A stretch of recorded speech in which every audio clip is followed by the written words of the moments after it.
Miller bounces back to even up on the mound for the Eagles. We talked about this yesterday for those of you that missed it.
Night. Both teams ended up with the W. Warsaw ended with that, as we said earlier, 11-10 win over Huntington North in walk-off fashion. As Justice is late again on the foul ball. We'll see if Miller wants to go off speed as he's ahead in the count 1-2.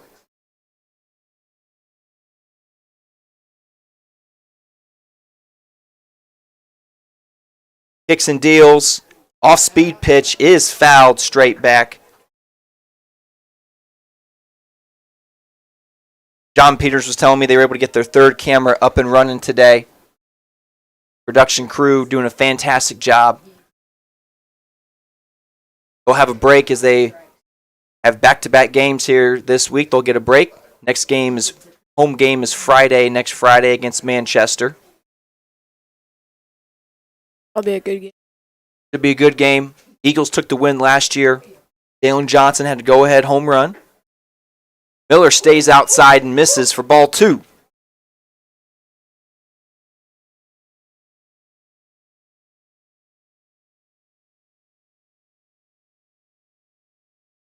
Oscillier staying close to the bag. Miller again, he's staying outside. Don't want to load the bases here. As the pitcher, Josh Shapiro on deck. Shapiro had a nice night last night, multi-hit. And there's the backwards K. Can I help you, sir? No thanks, I'm just looking.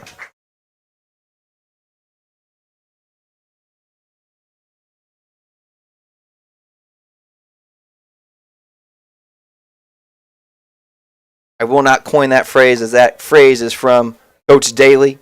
Learned that from him last year. Coach Daly, famous for sending his game notes. And in those game notes on backwards Ks, he puts in there, can I help you, sir? No thanks, I'm just looking. Coach Daly and the JV Eagles are at Warsaw. They're hoping to get revenge as well. Lucas Schmidt, freshman, on the mound for them.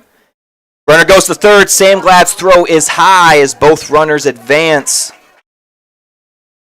Talked about the aggressiveness of the Tigers' base runners. You see that early, don't we, Eli? Absolutely. That's going to be a big threat during this game. Yes, it will. Controlling the base paths at the high school level as the ground ball goes to short. Johnson doesn't even look the runner at home. Gets the smart out at first. And the Tigers strike first.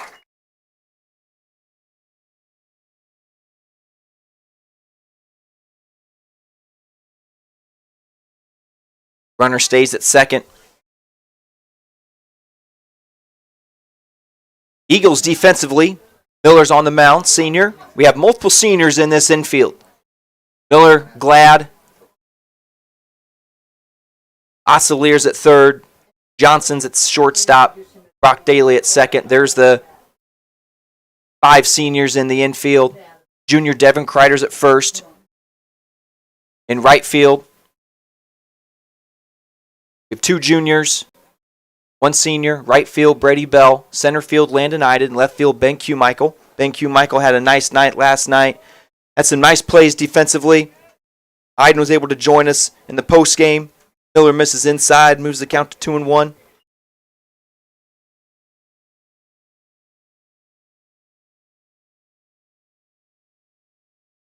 This will prove here to be, I have no doubt, will be the most competitive game the Eagles will have this early in the season.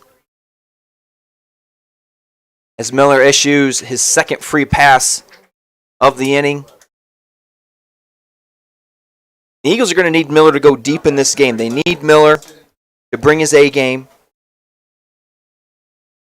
The ace of the staff. They have a long week next week, Eli. 6 games in 6 days. Yes.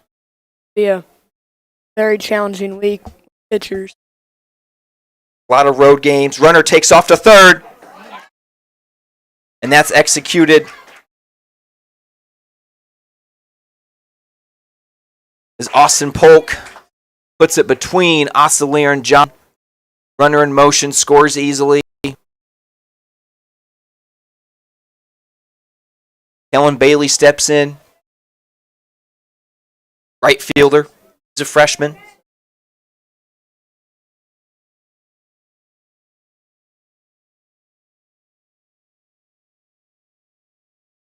Miller starts off with a strike. Runners are at first and second, 2 outs.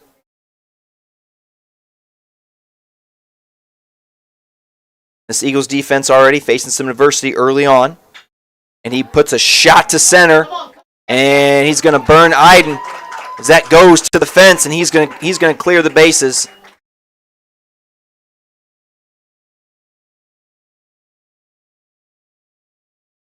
That's a 2-run double. He squared that one up. Probably got a little bit of assistance from the wind. Tigers are putting up a crooked number early, Eli. Yeah. The defense needs to figure out what they're doing. Someone's going to have to make a play. Again, this is exactly situations that Coach Bell and the coaching staff have been coaching this team for adversity. As Miller puts second strike, swing and a miss, off speed. You're down early in the first inning. You cannot head in there thinking you're going to get 10 run, thinking this isn't our day. You haven't had a chance to bat yet. We're going to see what this Eagles team's made of as Edwards shoots it straight back over the press box.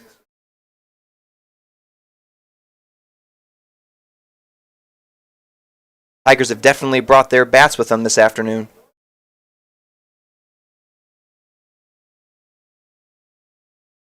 Edwards swings at a high and inside pitch, fouls it back to the Eagles' dugout. Wind's not as strong as yesterday. We don't see the backstop fence moving like we did yesterday. The flags are out there. A little bit of an overcast.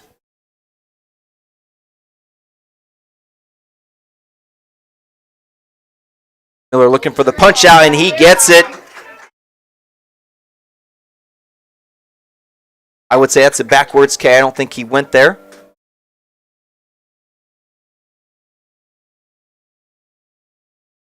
Miller, a big competitor, really hard on himself. He's got to come back in the top of the second. He's got to put this inning behind him. Have short-term memory. That's what sports are all about, having a short-term memory. Tigers defensively, behind the plate for the Tigers, Jetty Woodward. On the mound, Josh Shapiro. First base, Sam Justice. At second, Logan O'Malley. Shortstop, Darius Miller. Third base, TJ Edwards. Right field, Helen Bailey. Center, Lucas Mayer. And in left field, Austin Polk. Only 3 seniors on this Tigers roster, varsity roster, and 2 of those 3 are in the starting lineup. So not a lot of senior leadership on this team.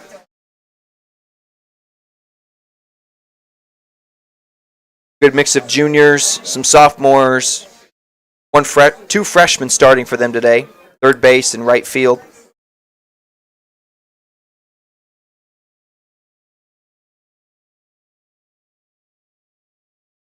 Eli, we were also talking about favorite baseball movies yesterday. Do you have a favorite baseball movie? Yeah, I'd have to go with The Sandlot. Sandlot. We had that in our comments yesterday. The classic. So far this year for the Eagles, Brock Daly's batting .400. Aiden Miller and Ben Michael both at or above the .400 line. Johnson and Iden above .300.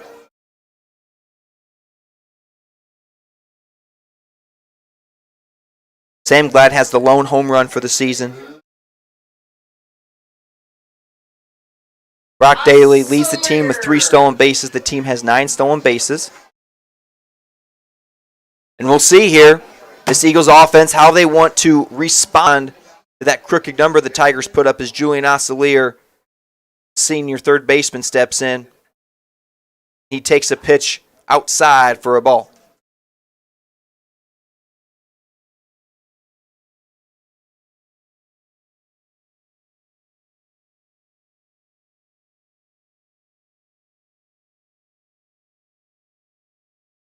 Oscilier moves ahead. Counts 2-0. The lineup for the Eagles. Leading things off, third baseman Julian Oscilier. Similar lineup to last night. Ben Michael on left, Sam Glad behind the plate, Brady Schrader DHing for Aiden Miller, batting 5th. Iden 6th. Johnson 7th.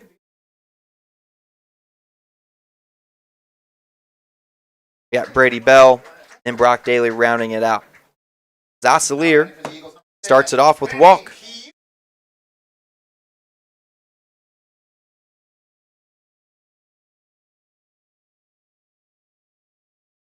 Ben looks down, gets the signs from Coach Bell. We'll see how aggressive we want to be on the base paths as the Tigers do have an upperclassman behind the plate, or excuse me, they have an underclassman sophomore behind the plate.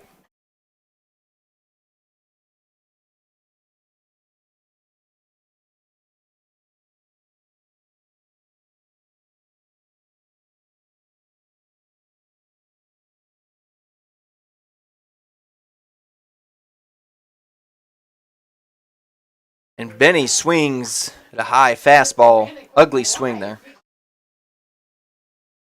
Benny's been off to a hot start, as we said. He's batting over .400 to start the season.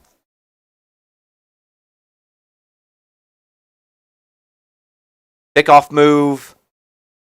Oscilier gets back in plenty of time.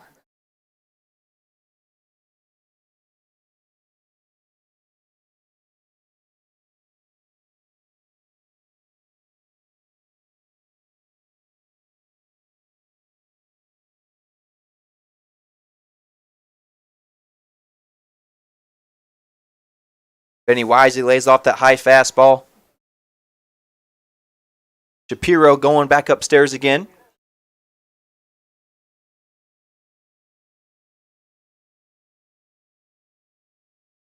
The Eagles lineup. Not a whole lot of weak links in this Eagles lineup. Very balanced. And Oscillier.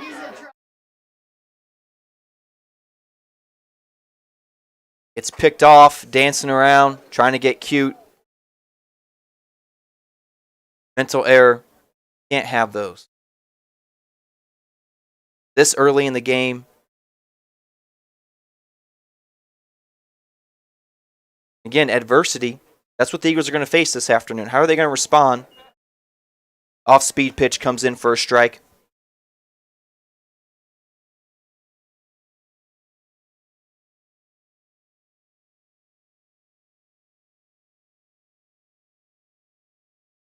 Benny looks at an inside, backwards K. Senior Sam Glad steps in. A little two-out magic here. Sam Glad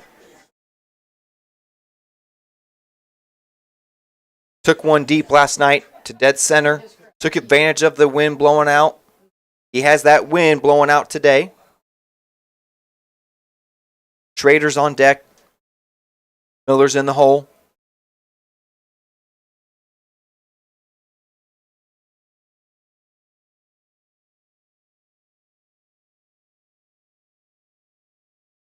Tigers playing the lefty straight up. Sam Glad jumps ahead 2-0. You don't want to put Sam Glad on for free here, thinking that you're going to have an easier bat after Sam Glad, because Brady Schrader just as dangerous. Sam chases a high fastball. Count moves to 2-1.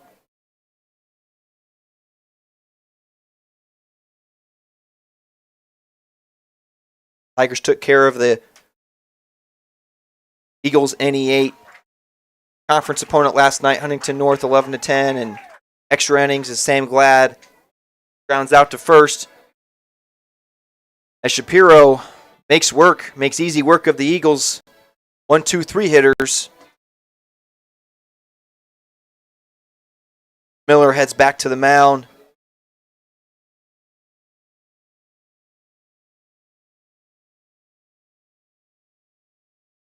Eli, what's got to be the focus here with Miller after that first inning where the Tigers put him a crooked number?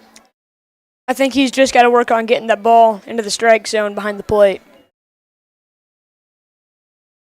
He didn't get ahead with first pitch strikes as much as he likes. He throws the strikes, then he just has to count on his fielders. Need your defense behind you.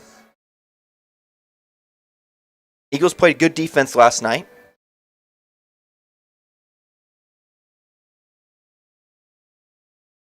We'll see how the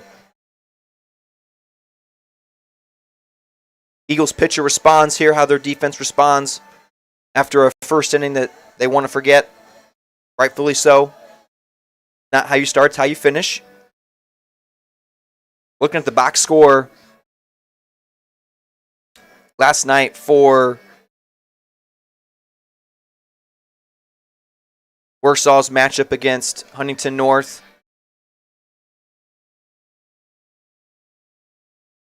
Wawasee got out ahead early to a 2-0 lead.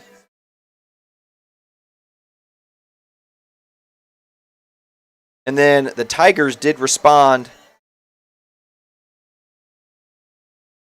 with a 7 spot in the bottom of the second. Huntington North put up 3 in the third, 4 in the fourth to jump ahead 9-7. The Tigers tied it up in the bottom of the fourth with 2 runs. They went ahead in the bottom of the sixth. Huntington North countered in the top of the seventh. And then in the bottom of the eighth, the Tigers walked it off. The base hit from Sam Justice. Tigers had 3 players in the multi-hit category last night. They had center fielder Lucas Mayer, Shapiro, who's on the mound tonight, played third. He had 3 hits and 5 RBIs.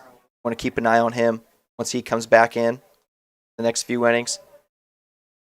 And Bailey, 2 hits, 3 runs. 2 hits, 3 RBIs. Tigers had 9 hits, 6 walks. They struck out 15 times last night. High strikeout rate. We'll see if Miller can take that to his advantage as he now moves the count to 3-1. While we're on the topic of the Tigers here, Miguel Cabrera is almost at 3,000 hits. 6 away. One of the all-time great hitters, Miguel Cabrera. I remember when he first came in with the Marlins when they made that World Series run in 2003. Then he's finished off there with the Tigers.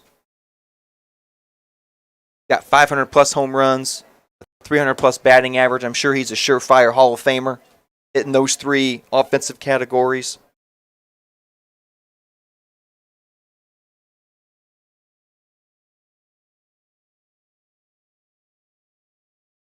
Tigers have one of your probably favorite baseball players in Javi Baez. As Miller picks off and Kreider taking his time.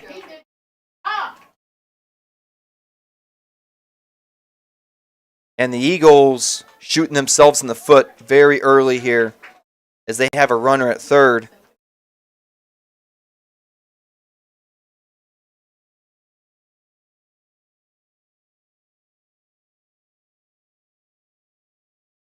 We're going to find out what this Eagle team is made of here, Eli. Early in the contest, not only are you down 4 runs, but there's no outs here. And the Tigers are already looking to put up multiple runs here with a runner at third and nobody out. What does your mindset have to be here if you're Miller on the mound? Like I said earlier, he's just got to focus on throwing the strikes and then let his other defenders take care of the rest. But then you also have to keep pressure on your runner. No doubt the Tigers are going to stay aggressive. They already stolen 2 bases. They've had what we just saw there with the pickoff to first, moving the runner to the third on the error. Check swing. Held up. Darius Miller, freshman, playing right field. Playing shortstop. Harris is a sophomore, fouls it back. Count moves to 2-2. The Eagles have not faced much adversity through their first 4 games.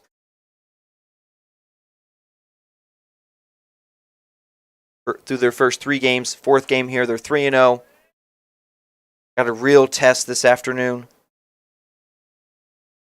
And that's what you draw up. Runner in scoring position, you want to go opposite field.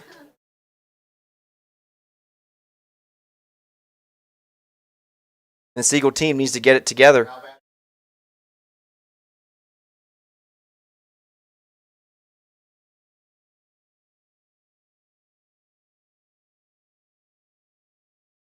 Can't get flat-footed. When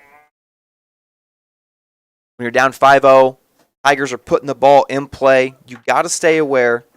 Runner takes off. Glad throws it down. The throw hops past Daly, and there's another stolen base for the Tigers.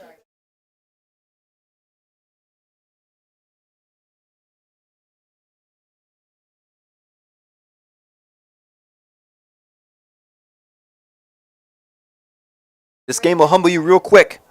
What Coach Bell was saying last night. The Eagles team is talented. This game of baseball will humble you very quickly.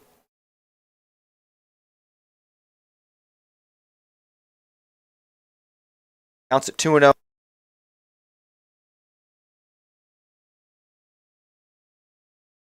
Swing and a miss from Lucas Mayer, center fielder. Senior.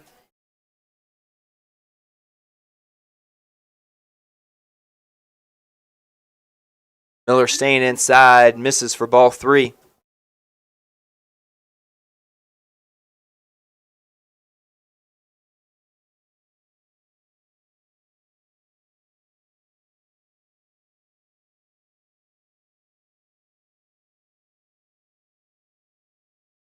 Miller loses another one, puts up another free pass. And we're going to have mound visit from Coach Huffman.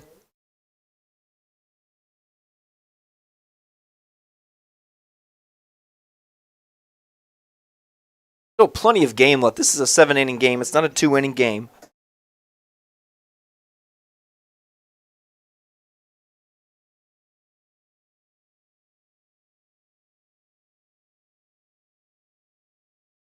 Tigers are up 5-0. There's one out. These are the situations where over the past 4 years, most of the time this Eagles team has honestly crumbled under the adversity.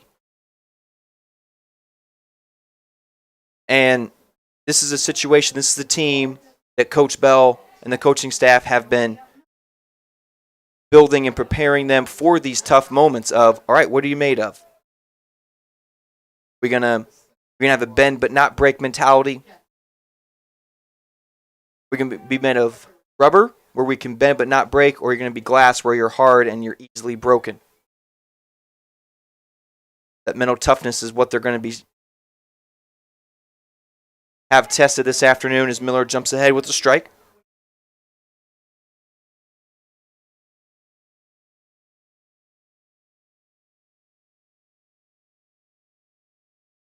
Looks the runner back at second. Shot goes to center. It's going to fall in. Iden cuts it off as the runner from second will score. No throw home. That's 6-0.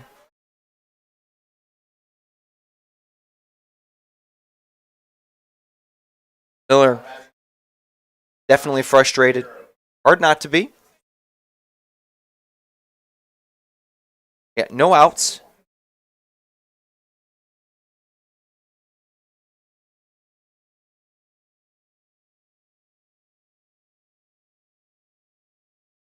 Breaking ball gets in there for a strike.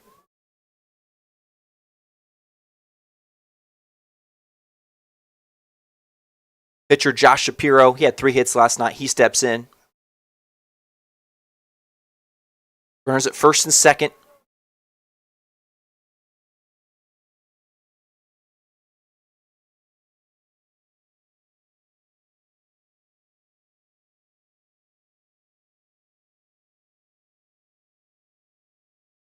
Shapiro fouls that one back to the right side. Aiden gets ahead here, 1-2.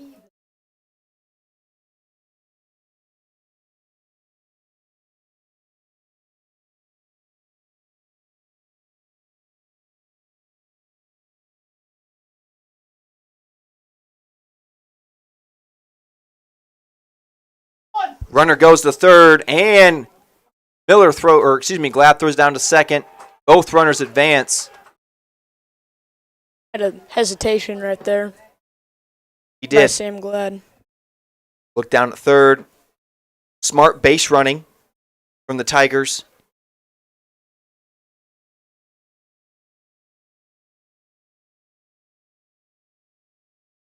And the Eagles there's been a lot of excitement. I don't know if you want to say a lot of hype, but a lot of excitement within the clubhouse, and there should be. This is a veteran squad. As Shapiro gets hit right on the hip. Miller loads the bases.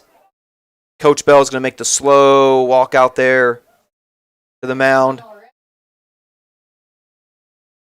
This will be the second mound visit, which means Miller has to come off the mound. And Miller just tosses it back to Coach Bell.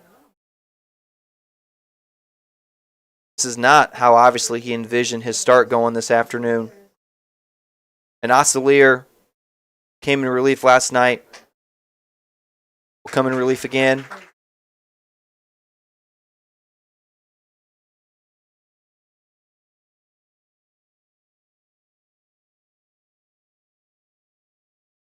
Miller's going to move to third.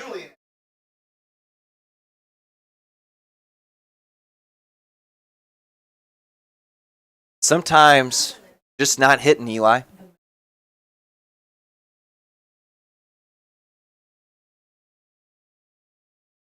Don't know what Miller's bullpen session was like. We don't know how he felt. Sometimes you can just feel just not your A stuff today. Sometimes you just know my stuff's moving. I'm hitting my spots. I'm going to be on today.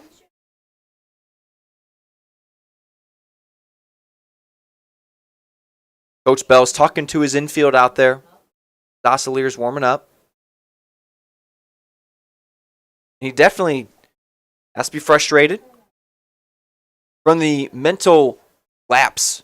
Not necessarily from the defensive play, because the Tigers have just been putting the ball wherever they so please. They've hit him hard. Go They've ahead. hit him in the gaps also. They have hit him in the gaps. I don't think there's been one ball that, other than there's one hit to Johnson. That's been the only ball that I can recall that was hit right at him. Again, the Eagles have only gotten 3 outs in the first inning. They have no outs here in the second.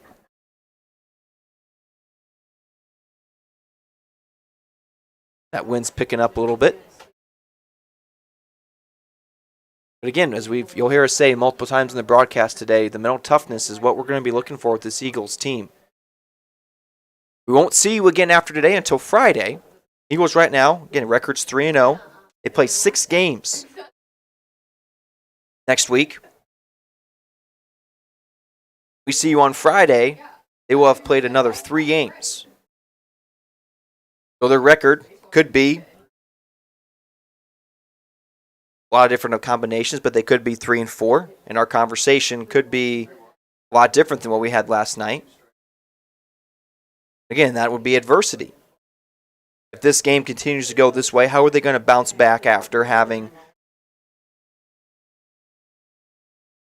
Saturday and Sunday of no games?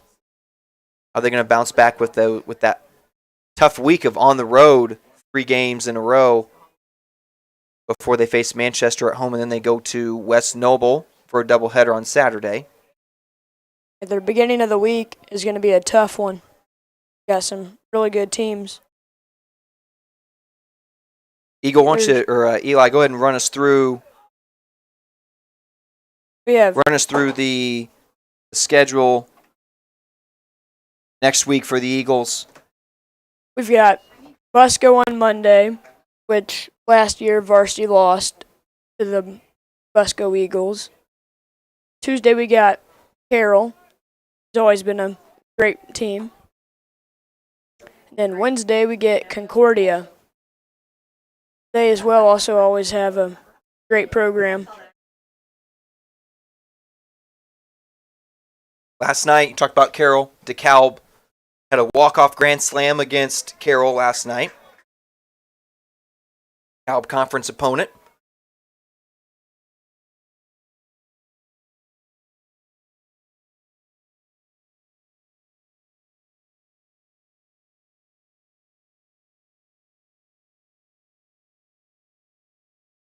One conference opponent next week. As you heard my partner say, they do have a tough schedule.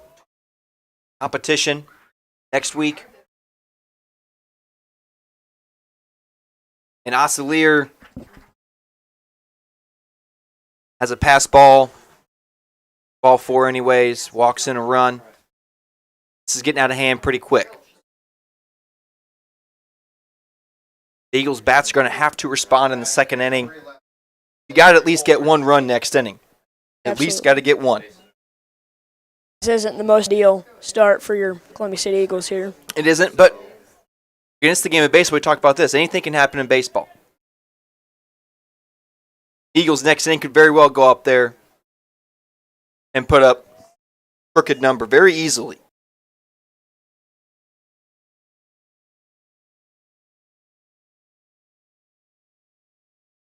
Stepping in for the Tigers, number 11, sophomore left fielder Austin Polk.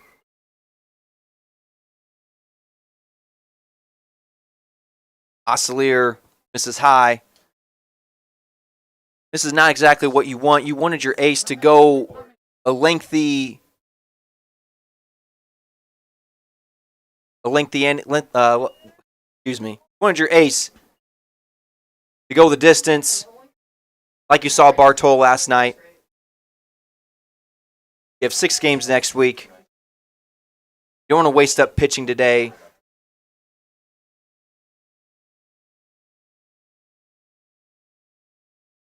Another run comes in.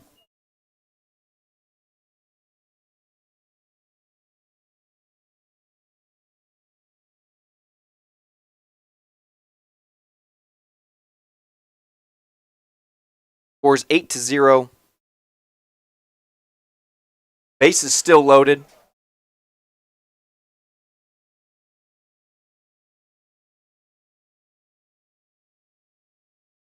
Today's also Jackie Robinson Day, Eli, across the major leagues. Everybody wears number 42.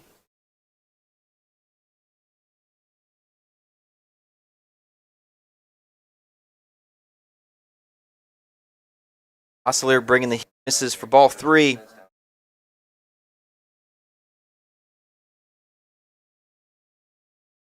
Can't be too happy if you're Coach Bell right now. Nope, you can't. Negative side here is you're down 9-0 with no outs in the top of the second. Positive is this isn't a conference opponent. You have 6 games next week. Very easy to go ahead and forget this game. Go out there next week and win six games in a row.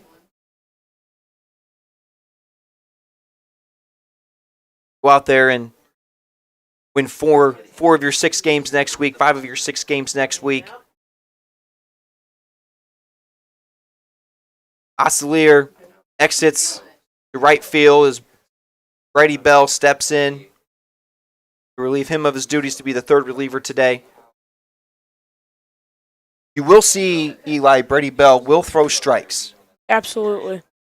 Brady Bell does stay in the strike zone. You won't see a lot of walks from Brady Bell. He's really got to bring his A game here. It's 9-0 here, 0 outs, and bases are loaded.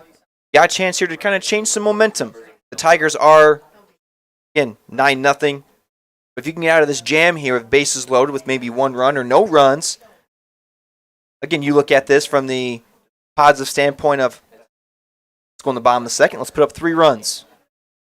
Now we got 9-3. Let's go on the top of the third, put up another goose egg. Let's put up some more runs in the bottom of the third, and now before you know it, it's a brand new ball game. You're back in this game.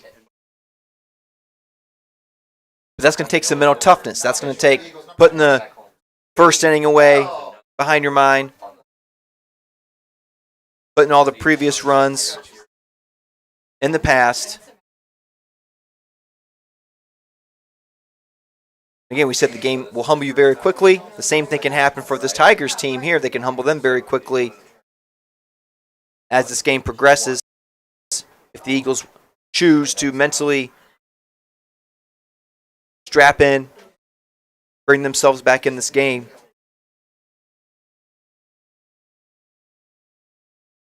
The Lady Eagles across the pavilion are facing off against the Whitco Wildcats. They're looking for some revenge. Last year, Whitco gave the Eagles the L. We'll give you some updates as their game progresses.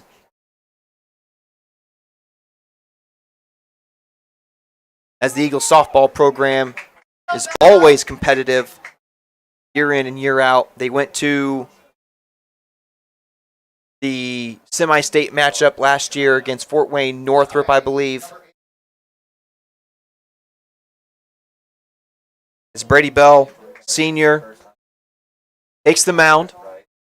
Last saw him against Central Noble. He came in and shut the door for Aiden Miller.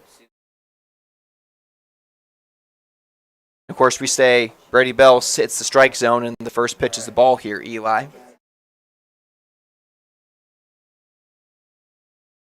Infield's in. Want to limit the bleeding. Swing and a miss. Again, if you can turn 2 here, now you start to get that momentum. Switching back into your favor. Stop the bleeding. Just can't let this ball get out of the infield. You want to swing and a miss, or you want a hard or soft ground ball right at somebody. Very easy to throw it home to Glad, and then Glad throw it over to Ryder at first. Brady looking for the strikeout. Right back at him. There it is. Double play. Triple. We could get a. Was that a line out? That was a line drive. That's a line drive. We got to throw it. If that's a line drive, you got to throw it to third. Did he tag up at third base? There's no way.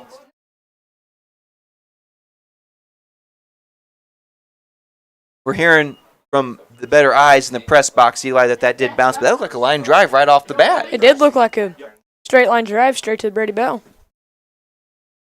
Just like that, you got 2 outs. Or excuse me. No, we got 1 out. That was it. He just took the out at first. He didn't go home and go back to first. So we got some excitement there, all for nothing, but we did get the out.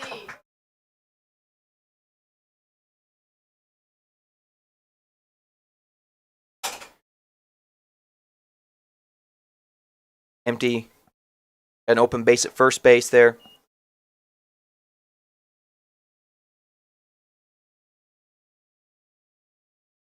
Logan O'Malley. Sophomore, second baseman, lefty.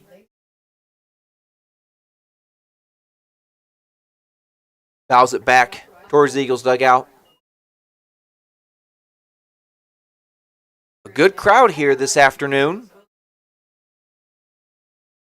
Warsaw is not that far of a drive, about 30 minutes, right off the US 30. Swing and a miss. Strike 3. 2 outs.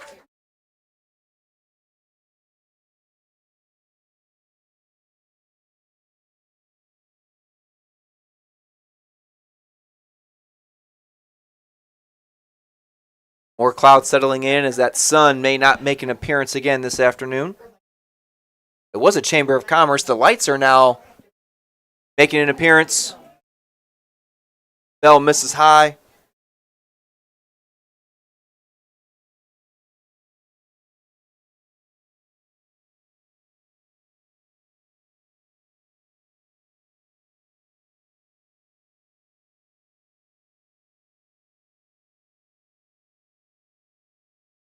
Count moves to 2-0.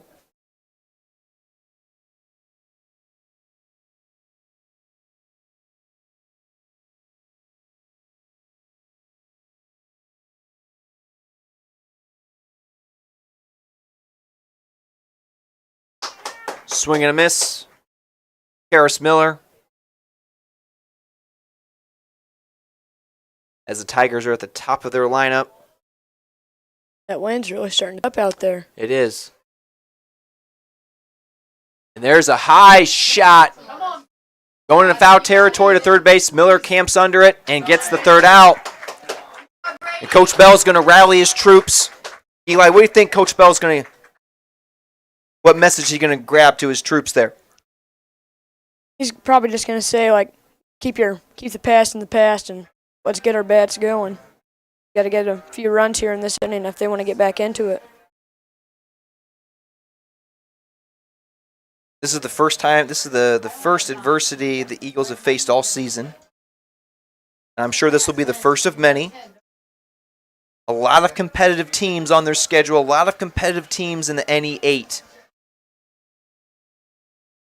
First conference opponent next week against DeKalb, and we said earlier they had a walk-off grand slam against Carroll, so they have to be competitive this year. As we mentioned, Carroll's always competitive. But this team, we're going to find out what they're made of here early on in the season.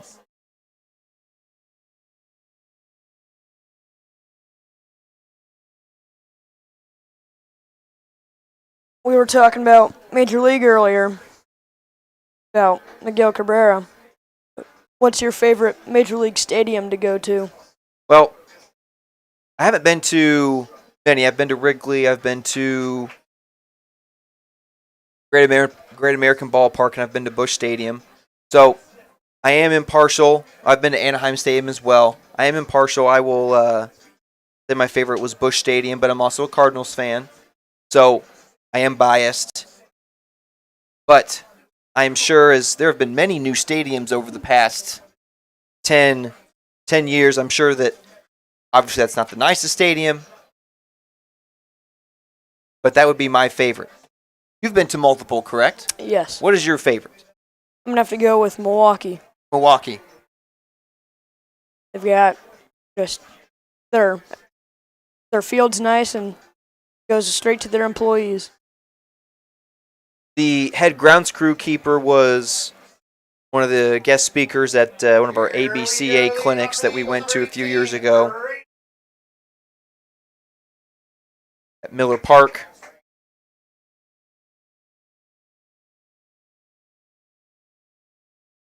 Brady Schrader steps in. The comments, our viewers, throw us out there. What's your favorite stadium that you've been to?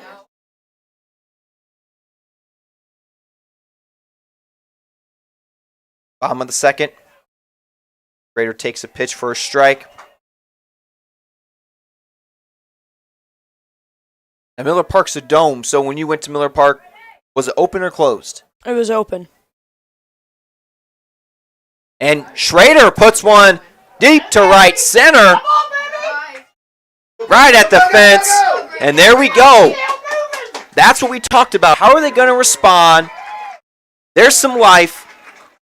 Let's get that momentum meter shifting towards the Eagles, and they got a chance here. Aiden Miller, how's he going to respond? He definitely has some anger from the mound with this Tigers offense. He's got to take that out here on this baseball and trade spots with Brady Schrader.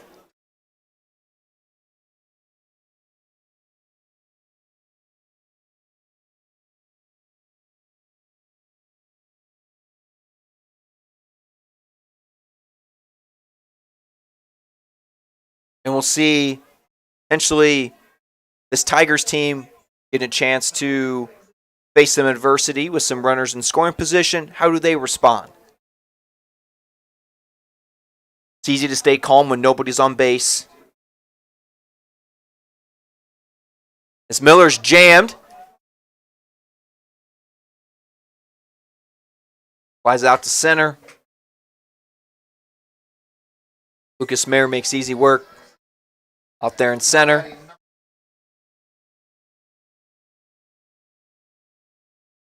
Center fielder, stepping in number 6, Landon Iden. Mentioned last night, Schrader, not the fastest runner, but he is smart on the base paths. He always gets good angles.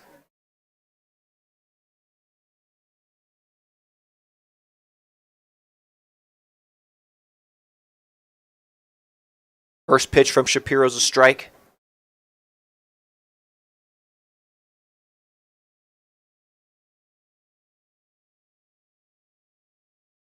Schrader not a threat to steal third. Iden fouls it straight back to the backstop.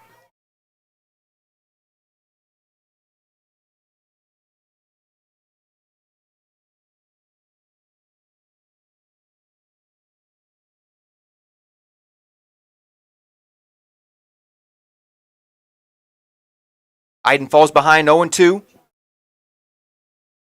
Stays alive with another foul ball straight back over the press box.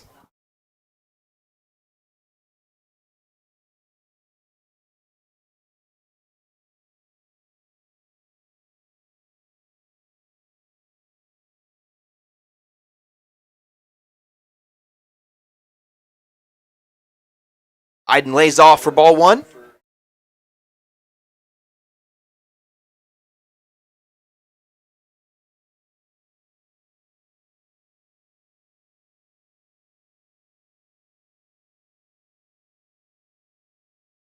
Eagles got one runner in scoring position. Just joining us, Tigers are up 10-0. They put up 4 in the first, 6 in the second. Schrader led off the bottom of the second with a double. Right center. Iden working it back full count here. Staying alive. Dalen Johnson's in the hole. Dalen Johnson's on deck. Brady Bell's in the hole. Shapiro steps off. Resets.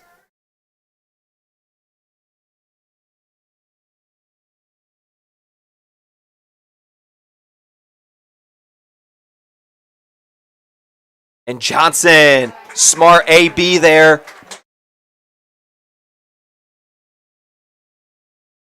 Draws the walk, runs at first and second for the senior shortstop. With Dalen Johnson up. Johnson has good power to the gaps.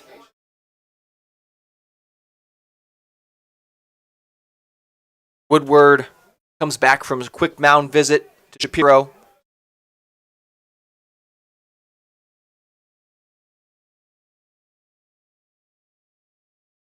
Infield's a double play depth. One out. And Johnson not get hit. That ball was right behind him. Got to turn around there and wear that to get the bases loaded.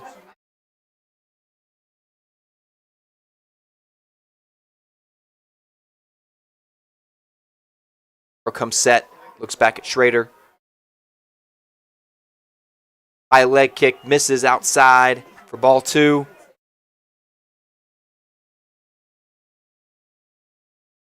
You can hear that Eagle dugout getting loud.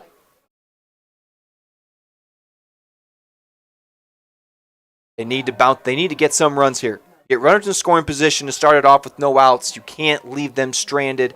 Johnson needs to put this ball in play. You can't strike out. Iden and Johnson have enough speed that there shouldn't be a double play.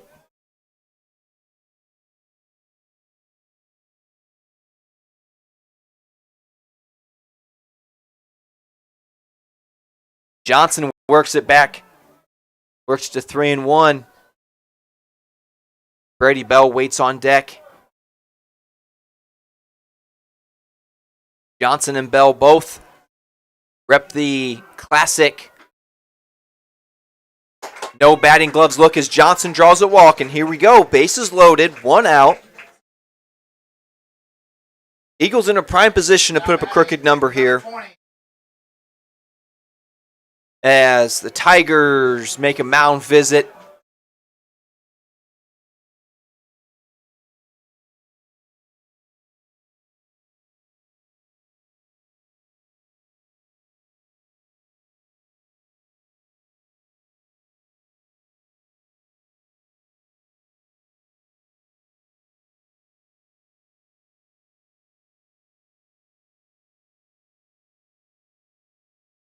This is only the Tigers' 3rd game. 1-1 on the season. Brock Daly's on deck.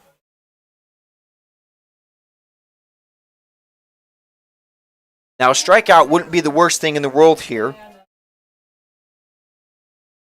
Brady Bell doesn't have fastest of legs on the team, so they could hit into a double play. As Bell watches a strike go in, you want to put something in the air. Get that sac fly. Sac fly.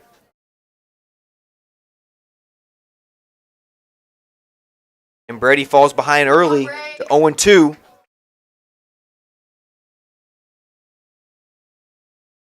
We put something in the air. We need that to go to the outfield as infield fly is in effect at the moment. That wind will take the baseball. No! As Brady watches 3 straight pitches for a backwards K, and this brings up Brock Daly.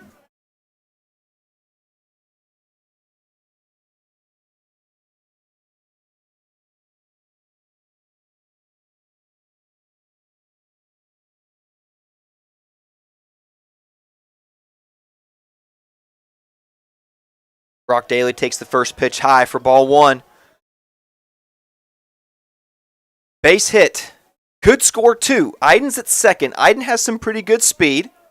Brock Daly's not a power hitter, but he has quick hands.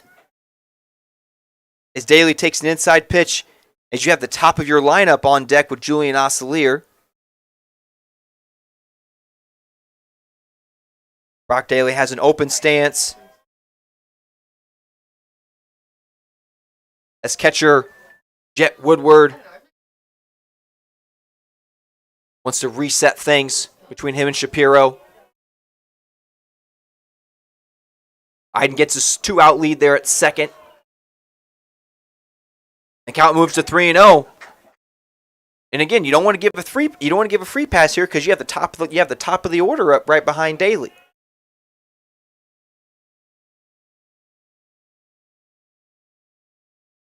Now, are you going to give Brock Daly the green light, or are you going to give him the red light here on a 3-0 count, Eli? At this point, I'd just give him the swing away. You're going to give him the swing away? Yeah, bases loaded, 2 outs, and it's the bottom of the second. And Daly lays off. He doesn't realize it's ball 4, but it is. He should be going to first.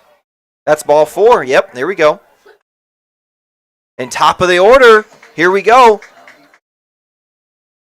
This is the prime chance to put up a crooked number. You got some 2-out magic rolling here. And as we're talking about, swinging 3-0 last year, saw some controversy in the MLB with Fernando Tatis swinging a 3-0 pitch to make it a home run. What were your thoughts on that, Eli? As a young fan of baseball, a lot of the old geezers were not happy that he swung in a 3-0 pitch as Oscillator fouls it back. What were your thoughts on that whole situation? If you're at a 3-0, should you let the next pitch come in and not swing, or should you swing 3-0? Well, 3-0, you're only swinging if it's the perfect pitch. And for him, it was the perfect pitch because he went out and hit the home run. There's a pass ball, and Oscillator's going to wave him in.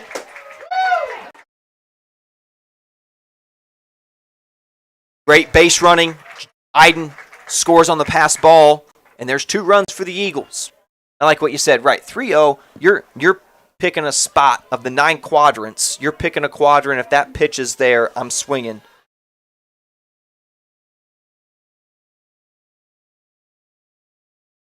Now look at it this way. You're upset that he swings at a 3-0 pitch. Don't get in that situation. Don't get behind 3-0. You're upset that a batter gets a little home run trot, give up the home run. Oscillator brings it back to 2-2. We got deuces wild here. Bottom of the second. 2 runners on. Eagles have 2 runs, and the count's 2-2 with 2 outs. Oscillator lays off wisely to bring the count back full. This is where you got to protect. You don't want to sit up there and watch a pitch come in for a backwards K. Fights one off to the right side. I'm losing it in the clouds. Right fielder gives chase, and he tracks it down for the 3rd out. Running catch by the right fielder. In their bullpen area. Tigers coaches rally their troops out there in front of the dugout. You need a goose egg here if you're the Eagles defense and Brady Bowe. You want a goose egg. You just put up 2 runs. Brady Schrader showed that we can hit this guy. They show good plate discipline.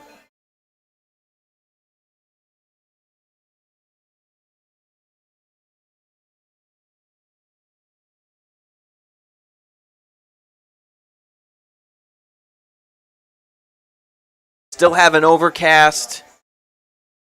Sun's probably not going to make an appearance again. We'll look and see if we can give you an update on the Lady Eagles across the ballpark. No update on their contest with Whitco at the moment. We also have the Lady Eagles tennis at Tippy Valley.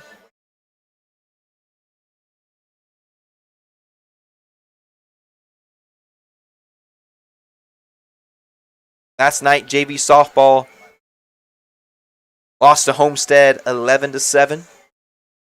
Varsity had the night off.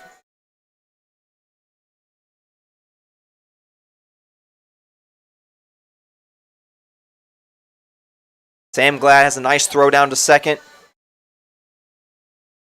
The Tigers are not going to let up here. They're probably still going to stay aggressive. You don't want to let a team crawl back in. You want to be cutthroat out there, so I would not be surprised if they get on the base paths and they stay aggressive.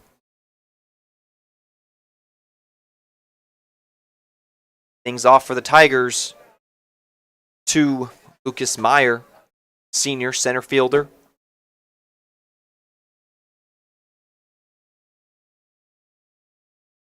He's the 2-hole. So the Tigers will throw out there their 2, 3, and 4-hole hitters in the bottom of the third, or excuse me, in the top of the third.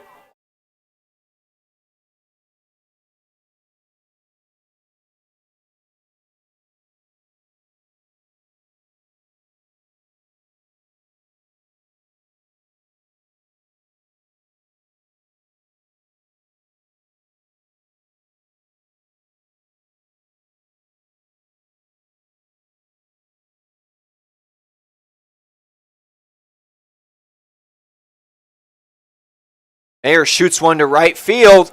Oscillator gets chased, but it drops fair. He's going to go to 3. Oscillator overthrows his cutoff man. One hopper to Johnson at second.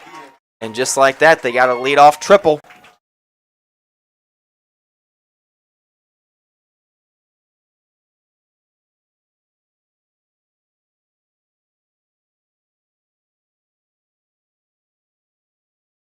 Three-hole hitter Sam Justice steps in, the lefty.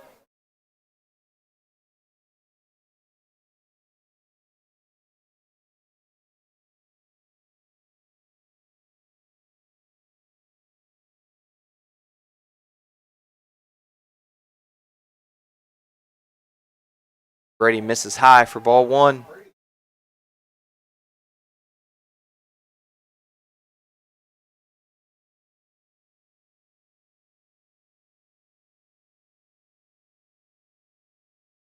Those of you just tuning in here, high fly ball to center field. Iden camps under it. The throw is going to come home. And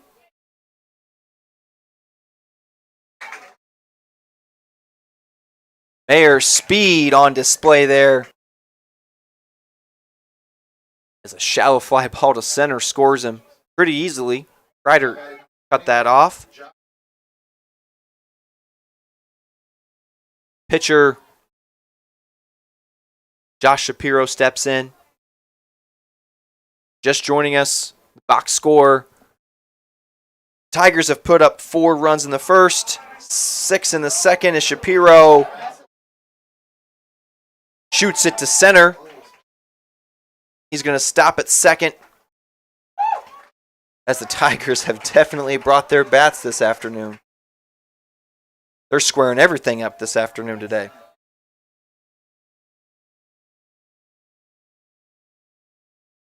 There have been very few balls today, Eli, that have been hit right at our Eagles defenders. Yeah. Part of the reason why we're at 11-2 here. They keep hitting the gaps. Rather lose a game like this. My opinion, for me at least, I'd rather lose a game like this than lose a game where your defense gives up 5, 6, 7 errors. You think, man, if we would have just played a clean game defensively, we would have had this game. Bell falls behind 2-0.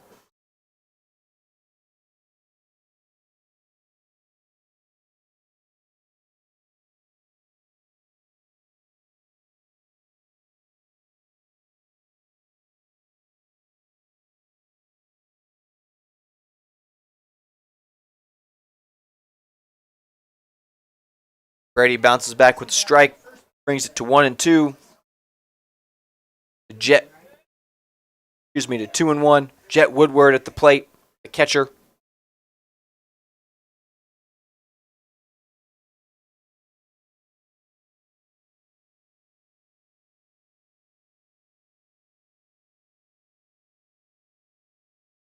Woodward fouls it off his foot.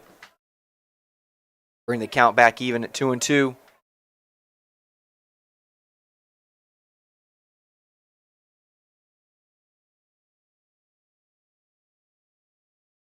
Sam Glad pays a visit.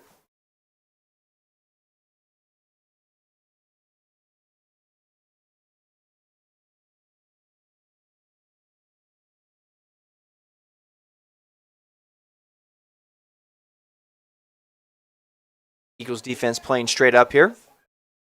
A hot shot right between Johnson and Miller. As they send him home, Miller cuts it off. The Tigers add another run to bring their lead back to 10.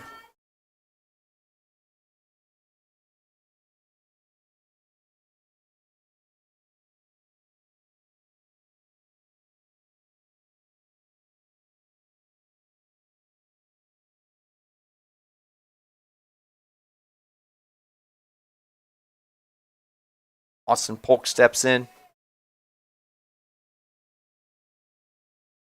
Left fielder.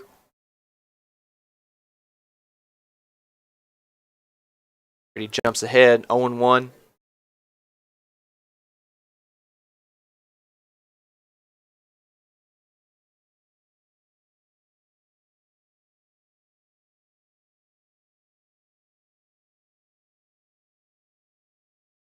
A shot right at Miller. Tries to backhand it. Skips right off his glove, straight in the air. That might be the second batted ball, or the third batted ball that we've had that's been right at our Eagles defenders. Hot. They call it the hot corner for a reason. Infield should be in double play depth here with one out. Runners at first and second.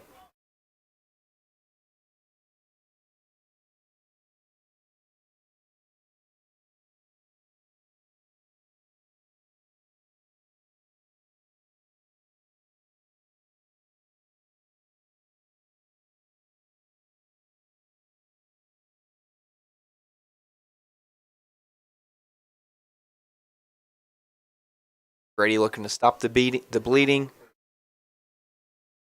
And there's a shot to third. Johnson backs up Miller with a sliding stop. The throw to second is not in time. It's great backup there by Miller, or excuse me, great backup by Johnson. Loads the bases. Number 8, TJ Edwards. Freshman playing third base today.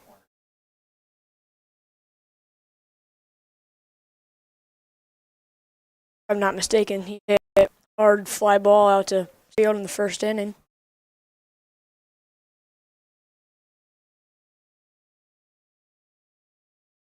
Infield's in for, we got corners in for the Eagles. Get a hot shot to first or third. You want to throw home. Back to first to get that double play.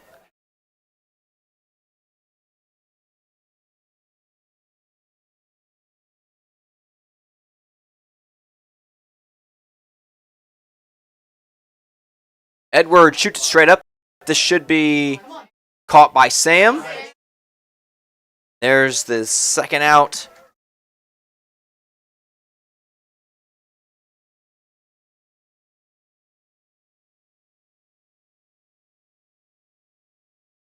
The lefty, number 4, Logan O'Malley, steps in. 9-hole hitter. He has 1 strikeout and a walk. I'm looking over in the Eagles side of the field. Looks like we got some warming up going on over in the batting cage. Looks like Chris Bartol down there.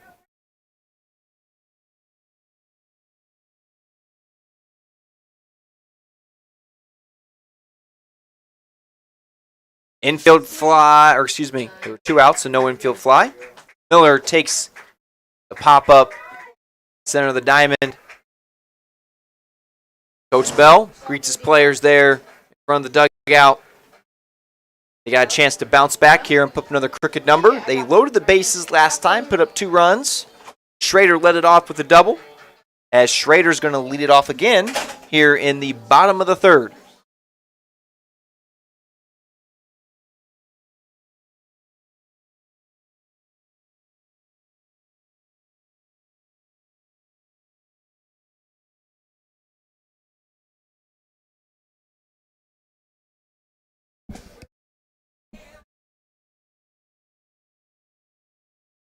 Give a shout out to our crew working the cameras, running the live stream.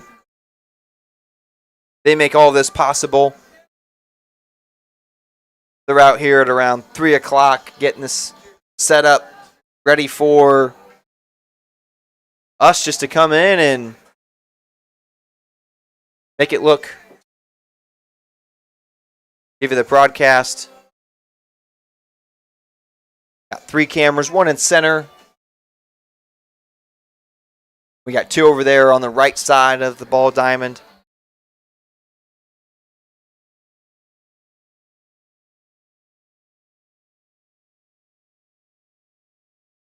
Wind blowing out to right field. Excuse me, I said Schrader is going to lead us off again. I was incorrect. That will be Ben Q. Michael, the 2-hole, Sam Glad, and then then Brady Schrader.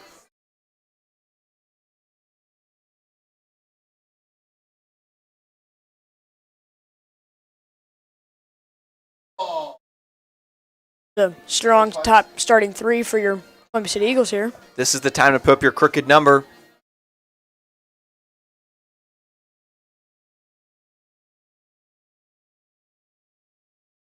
Benny takes ball 1.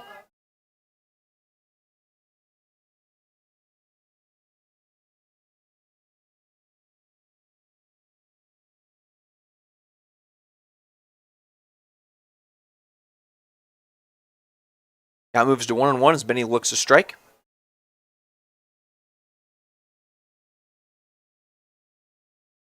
Breaking ball misses for ball 2.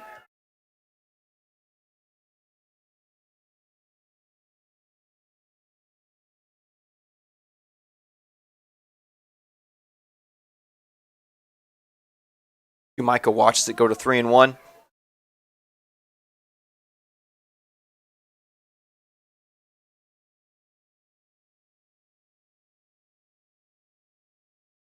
Benny shoots a shot to the shortstop, and a bad hop goes right past him. Mark that one up as an E6. Hard shot. Went right past his glove.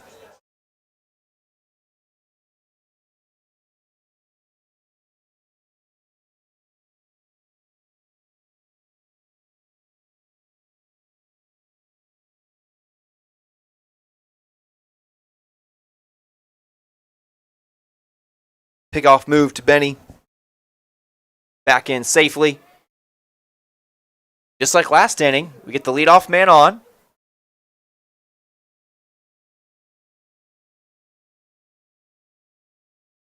Off-speed pitch misses outside.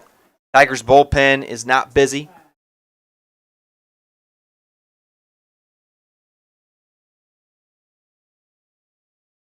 And Coach Bell is going to have a word with the umpire here.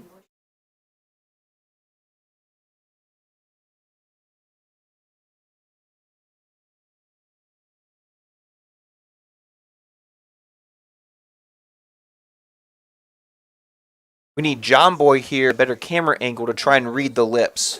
You ever watch John Boy on YouTube, Eli? No, I have not. Breaks down a lot of lip reading videos, particularly sports videos, mostly baseball.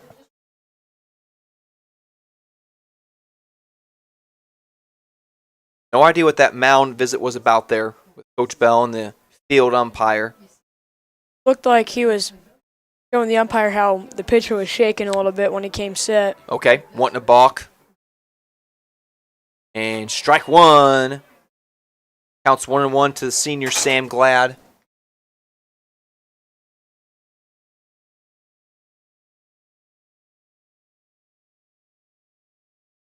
Pick-off move again to Bennett first.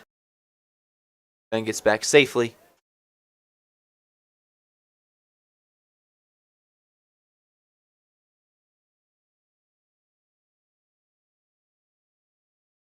Glad shoots one over the Eagles' dugout. Fouls it back. Strike 2. This overcast, we're going to have a night under the lights for the last few innings. Eagles need to add some runs if they want to extend this to 6 and 7 innings. Glad's behind the count. He looks in, watches an outside pitch. Count moves to 2-2.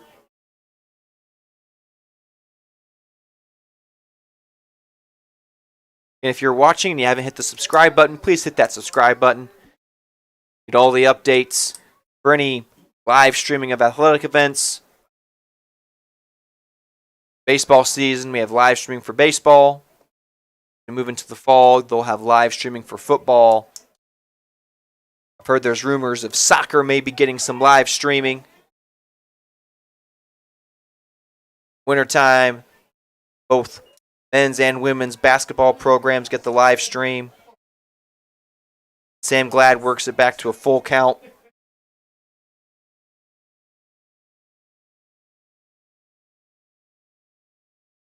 And Glad draws the walk, so here we go, Eli.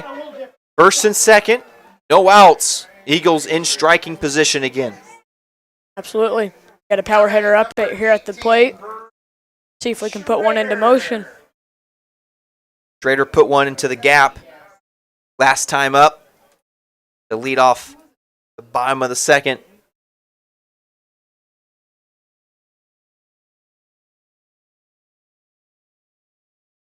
Schrader jumps ahead, fouls one back.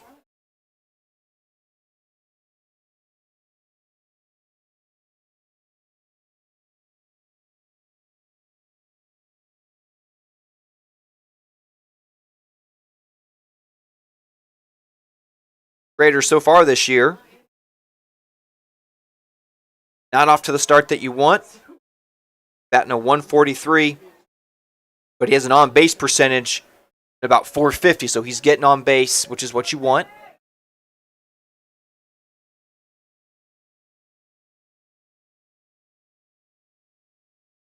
Schrader watches one wisely way outside.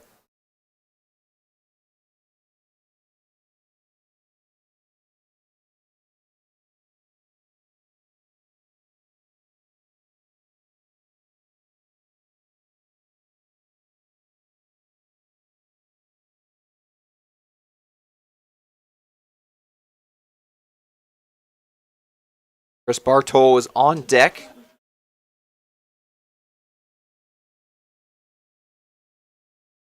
Counts at 1-2. Schrader goes down swinging.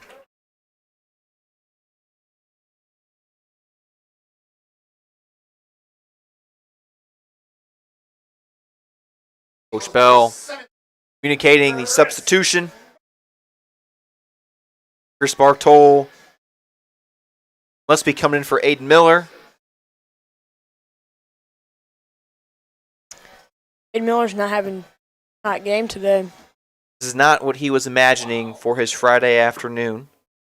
Good news is, put this game past you. You got 6 games next week to round, have a short-term memory. It's a great thing about baseball. You have a bad game, you're going to turn right back around and play another game tomorrow. Bartol fouls it straight back, and it is stuck in the fence of the backstop. Don't see that too often.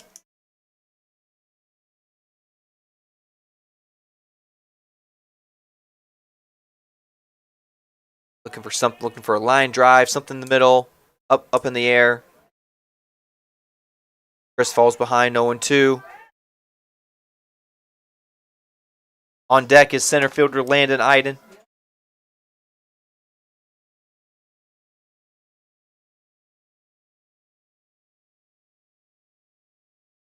Bartol stays alive, shoots it foul over the Tigers dugout.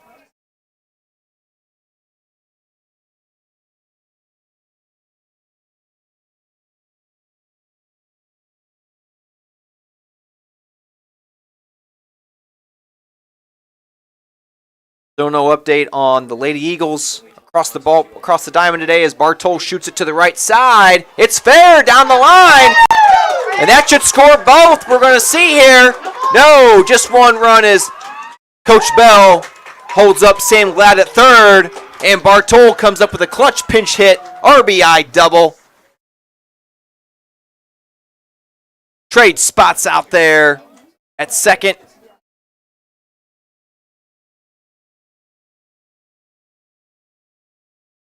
We got 2 outs here. Landon Iden single could score both here as Bartol's going to get his 2-out lead, so he'll be a little bit more of an aggressive. He'll have more of an aggressive lead there at second.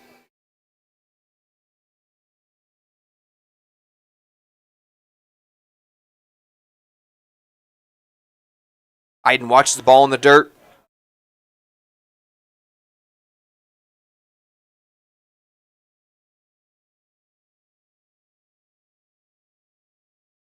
Your baseball fans will give you an update. Division standings. The NL Central Chicago Cubs up by half a game. The Mets up by 2.5 in the East.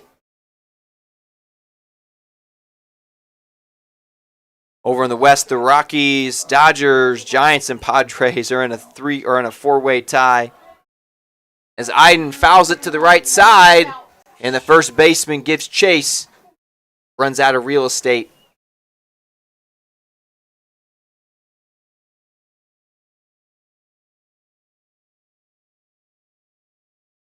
Count goes to 2-1 for Landon Iden. Very capable of driving both of those runners in. Very balanced hitter at the plate. Good power, good contact, good speed.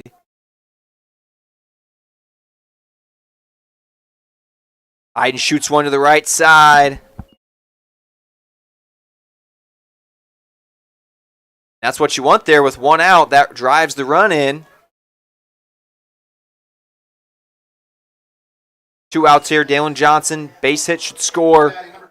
Base hit will score. Chris Bartol at third. Eagles bring the lead back down to 8.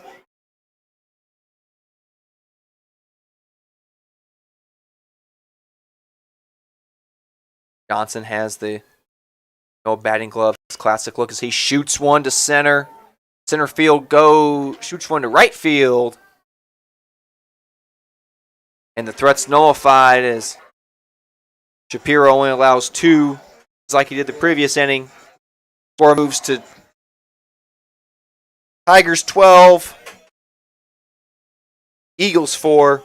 We move to the top of the 4th.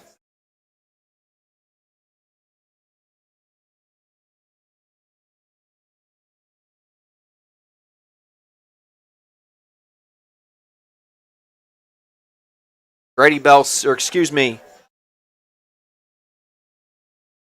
stays on the mound.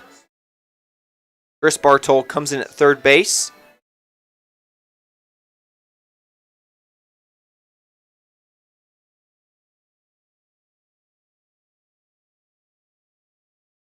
John Peters joining me here.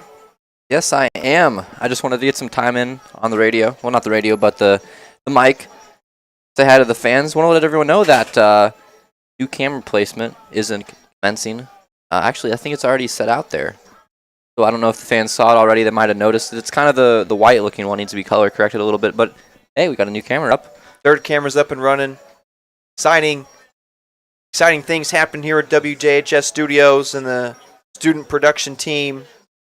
Yep.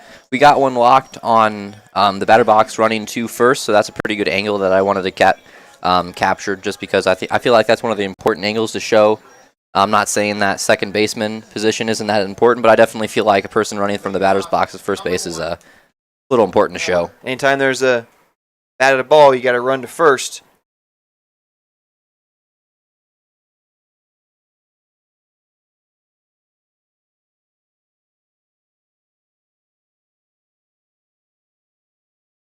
Top of the 4th. Tigers, Carius Miller steps in.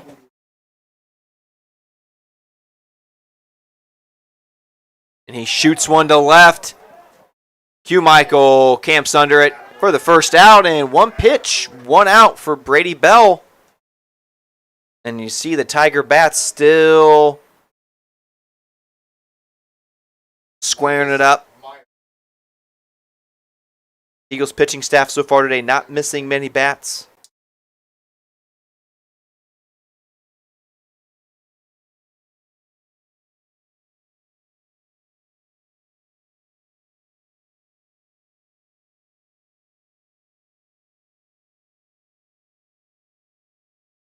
This Mayer, the number 2 hole hitter, steps in.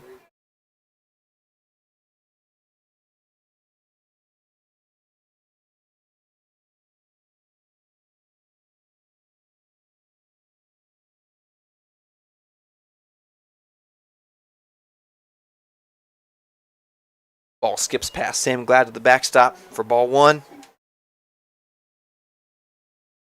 Putting up a goose egg would be a good thing for the Eagles. Tigers have put up 4-6-2 over first 3 innings. Bell finds the strike zone for count moves 2-1.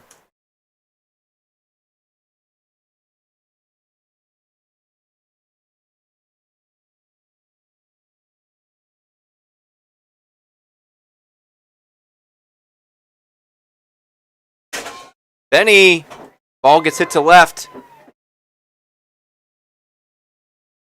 Hops just in front of Ben's glove. Keeps it in front of him. Runner stays at first. Three-hole hitter Sam Justice steps in.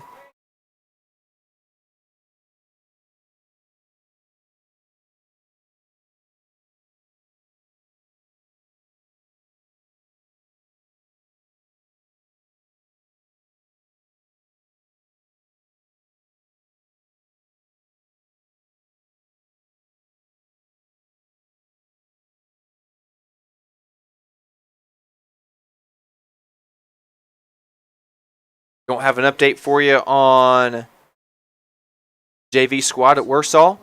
Game changer currently not working for us at the moment. Throw down to second. Skips away from Johnson. Tigers staying aggressive on the base paths.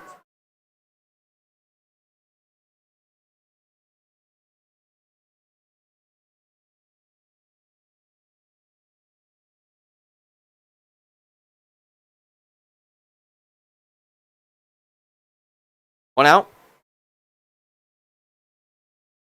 Justice finds the open slot there in the 6-hole.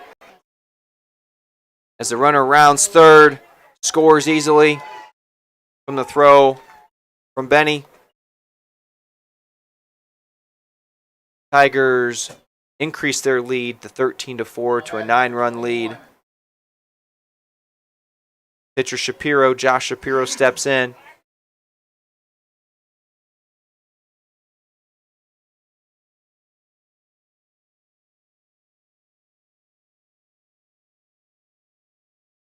Shoots one into the Eagles bullpen for a hot shot.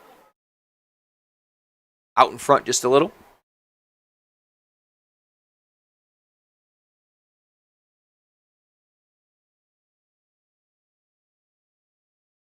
Wind's starting to die down a little bit. Don't see the backstop fence moving as much. Wind's going out to right field.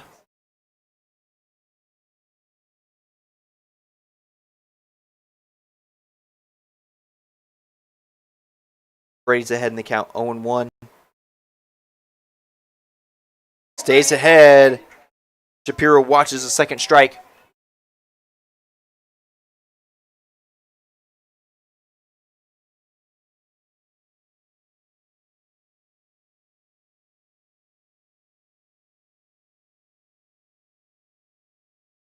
Ball skips past Sam Glad, so the runner will move to second.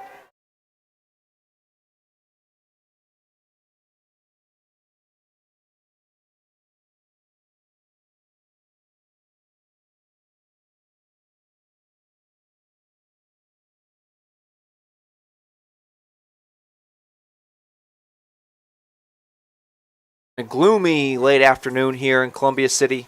Overcast. Not much sunshine. Saw a lot of sunshine earlier in the day.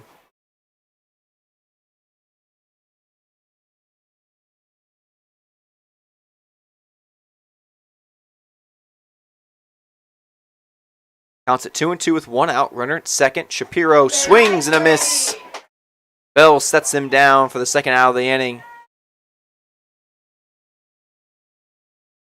The catcher, Jetty Woodward, steps up.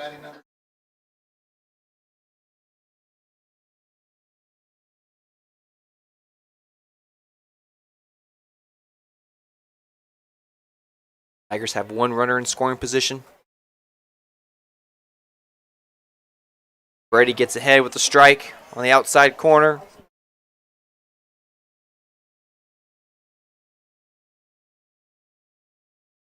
As the Lady Eagles game apparently seems to be over, when we get a score update, I will relay that as soon as possible.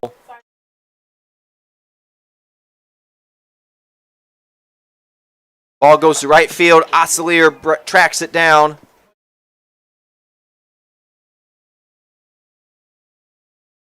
Lady Eagles beat Whitco 5-2. They get revenge from last year's loss. Going to the bottom of the fourth. Eagles need to put up some runs so they don't get 10-run ruled. Get some words from our sponsors here, John. Thank you, Mr. Ambrose. This broadcast is brought to you by Bart Car Stores. Selection of cars, trucks, vans, and SUVs. Bart Car Store offers test drives, cash for trade-ins, and financing options. Bart's Car Store serving Columbia City, Whitley County, and Fort Wayne. WJHS is brought to you by Mike & Sons Satellite and TV Services. Mike & Sons is an authorized dish network provider with a 2-year price lock guarantee. Mike & Sons is also offering 8-bay antenna hookups from Channel Master. That's a lot. That's 40 local channels from South Bend to Fort Wayne. With 30 years of service experience, Mike is here locally, hands-on for every customer. Mike & Sons is available on the phone at 260-213-3251, on Facebook, and at mikeandsonsatellite.com. That phone number again, 260-213-3251. The website, mikeandsonsatellite.com. Thank you to Mike & Sons.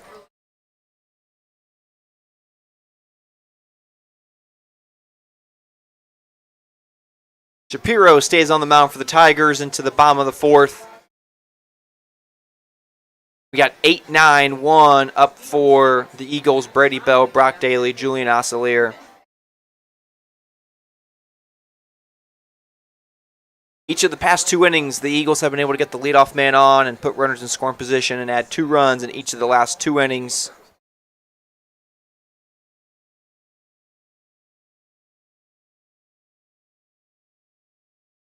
Oh. Go, Bell. Ready.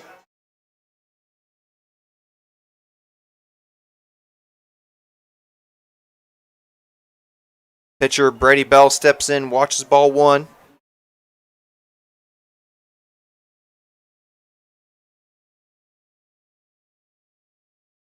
And if you're just joining us, 13 runs from the Tigers have come from 4 in the first, 6 in the second, 2 in the third, and 1 in the fourth. The Eagles have put up 2 runs in each of the second and third innings. Brady watches strike 1, count, it's a 2-1. Earlier we were discussing our favorite ballparks, so if you're on the live stream, in the comments, go ahead and throw us out there your favorite ballparks. Go, Brady. My partner Eli said his favorite was Miller Park there in Milwaukee.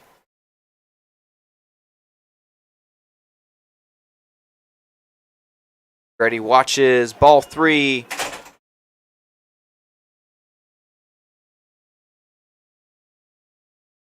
Brady, just like Dalen Johnson, doesn't wear any batting gloves.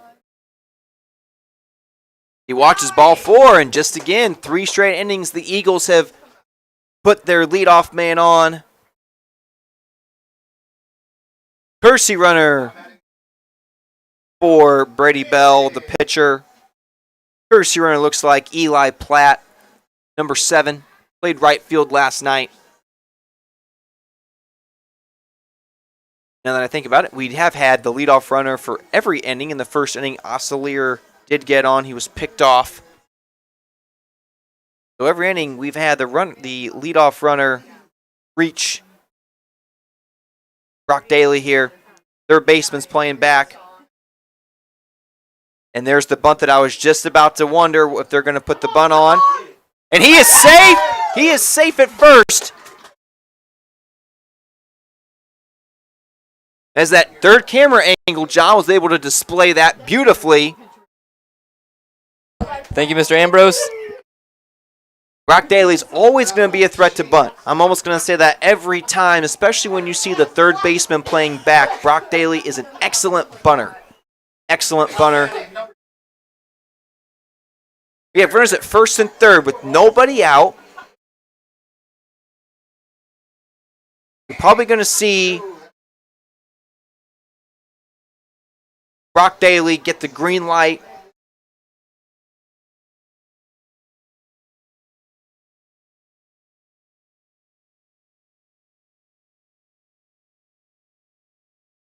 Oscilier wants to put something to the right side, in the air, up the middle.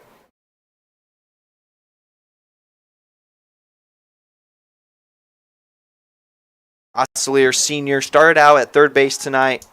Pickoff move to first. Nothing doing. Move to replace Miller in the first inning. Move to replace Miller in the second inning. Then was replaced by Brady Bell, and he moved to right field. Oscilier shoots one foul to the right side over to the Tigers' bullpen area. Almost destroys the brand new camera angle. Getting over there. It's a risk. It's a risk I sweat You guys about. got insurance on that thing, right? Nope. Did you guys get the protective plan when you bought the camera? Do they offer those things? No, not from third-party retailers, but I have hope. I have hope. Oscilier has an open stance. Pickoff move again to first as Daly gets back in time. Shipley knows Daly has good speed. Keeping him honest there over there at first.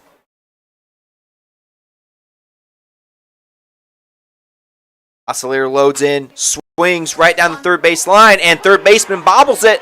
Oscilier is safe at first. There's an E5. And just like that, Eagles add in a run. We said it earlier in the broadcast. This game will humble you very quickly. Anything can happen. Eagles are down by 7. Now, if you add another 4 runs here, you put up a 5 spot. Now you're down 4. It's a brand new ball game. Ben Q. Michael, runners at first and second, nobody out. Benny shows the bunt and throws it foul.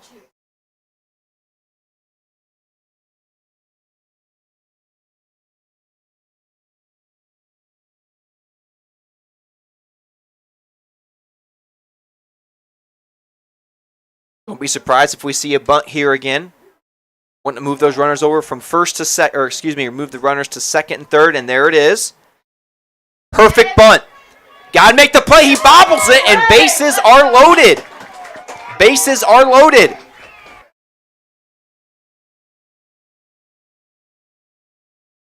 And who's up? Nobody else on this Eagles lineup that you'd want to see here other than Sam Glad. One swing. He can bring him within 4. He threw a homer. He shot a home run to dead center last night. That wind is still active, blowing out. But all you need here is just a good line drive as Sam takes a big swing and a miss. He was going for the fences there. Nobody out here. No need a home run. Just need a nice something up the middle, in the air. Bring your runner in from third. Brock Daly's at third.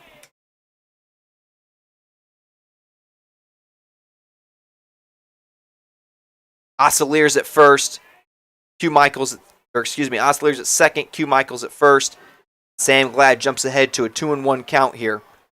Schrader's on deck. Schrader shot one to the right center gap earlier in the game. Eagles are in a prime position here to battle back. This count goes to 3-1 as Shapiro's in jeopardy of walking in a run.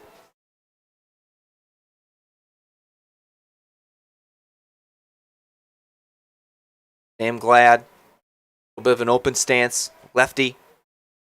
And he shoots one in the air to right. Center fielder camps under it. Daly tags. And he gets the job done. Fly ball deep in the outfield. Drives in the run. He wanted more. Didn't quite get all of it there. But he gets the job done. 1 out. Schrader.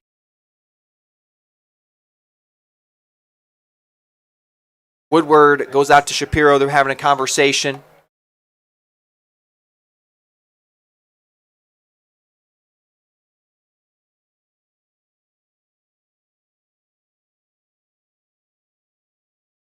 Eagles have put another 2 spot up so far. They've done that 3 times. They're down by 7. Let's see if they can trim this lead here to 5. Schrader shoots, skies it to right. Tagging on both bases. This goes into foul territory, and it falls foul. Raiders get some new life here.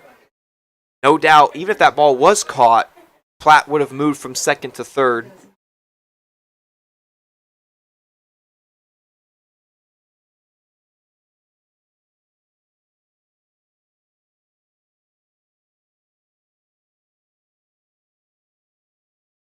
Raider takes the ball inside.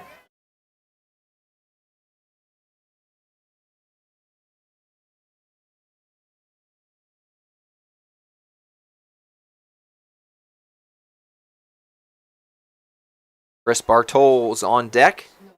Ball goes in the dirt. Eli Platt, smart base running. Way to pay attention. Now we got runners at first, third. As soon as he saw that ball hit the dirt, he took off. Smart base running. That's what Coach Bell and Coach Daly, it's what they teach out there. You're out there on the base paths. As soon as you read that ball is going in the dirt, take that extra lead. It's your judgment to go ahead and take it and be aggressive.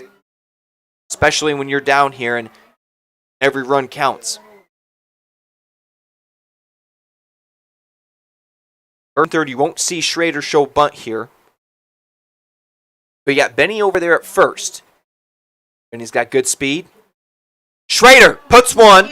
That ball's going to fall into the glove of the center fielder. Platt's going to tag. That pass ball will come back to haunt Shapiro. Or excuse me, not the pass ball. Ball in the dirt come back to haunt Shapiro as Platt was able to score. Chris Bartol here. Stepping in. He shot one down the right field line for a double. Drove in a run. Bartol was on the mound last night. Through 6 strong innings. Got the W versus the Wawasee Warriors.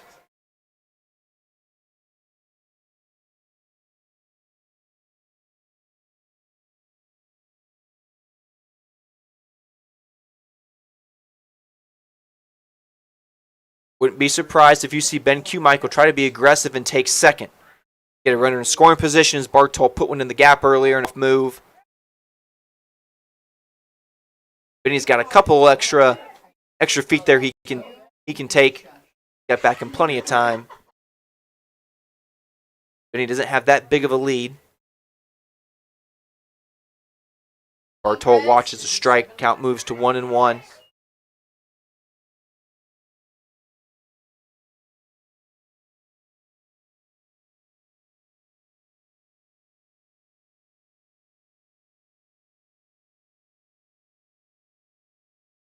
Breaking ball hits the front door.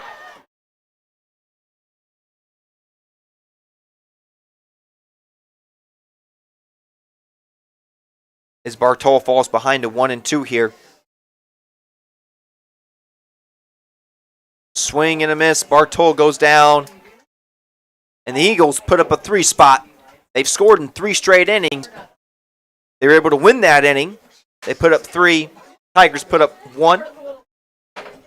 We got the 5, 6, 7 innings ahead. We got 3 more to go here. Still plenty of baseball left. Eagles are down 6. You want to throw up a goose egg. 1 run wouldn't be the end of the world here. I wouldn't want to give up more than 1 run here. The bats have started to come alive. Brady's going to stay out there for their inning.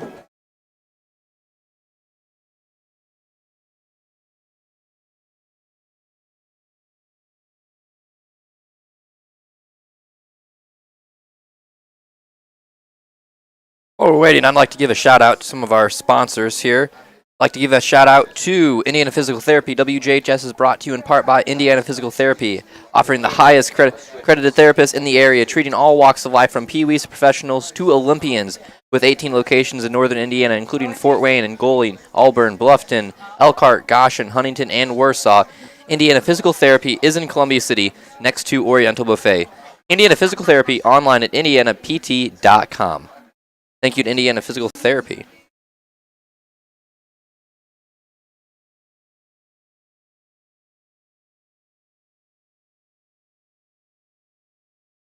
Sam Glad has a good throwdown. I'm sure the Tigers will continue to be aggressive. They get on the base paths as we start at the top of the fifth.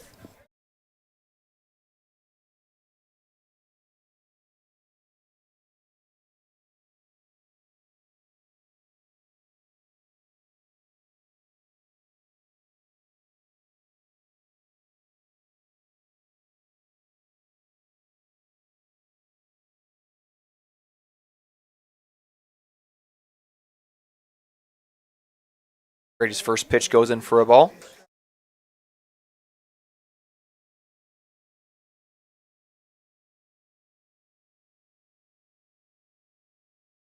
Brady hits the first batter of the inning. The Tigers get their leadoff runner on.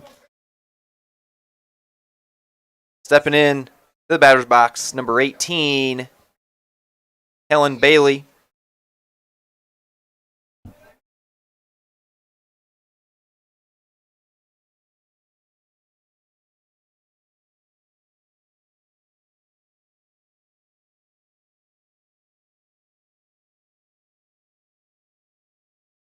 Welcoming Eli Platt to the stream. Just messing with you. Just messing with you. I know what it is. No, replacing Mr. Ambrose. See.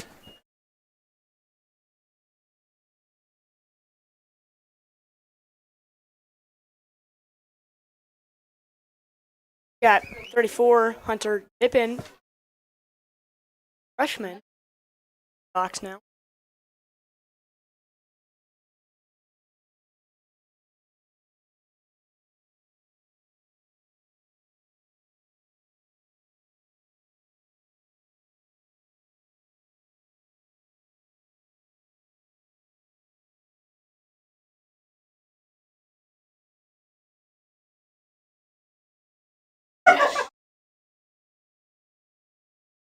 Pitch went high.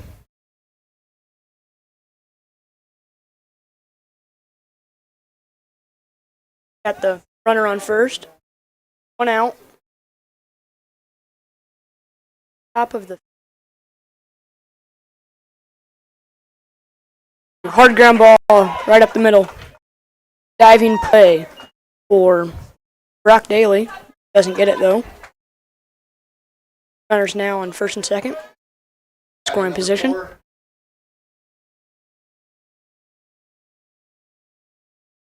Sam Glad takes the mound to talk to Brady Bell.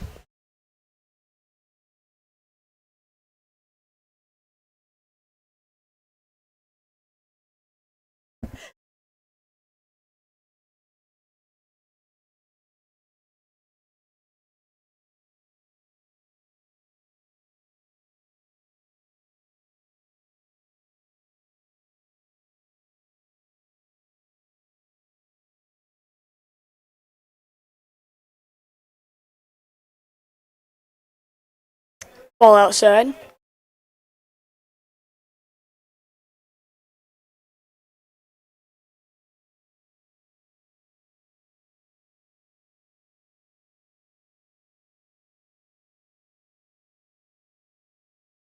Throw down to first. Oh! Throw down to third. Third baseman drops it. Runner is safe at third. Chris Bartol with the air.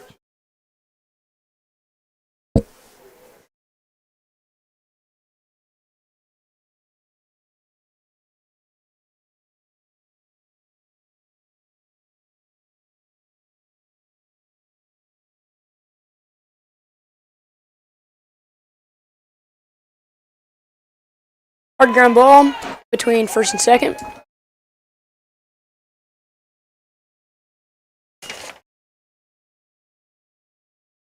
For 18, Ellen Bailey scores. We have number 1, Carius Miller batting, the sophomore.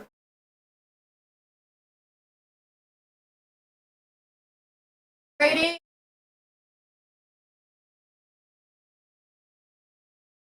Runners on first and second. High fastball by Brady Bell.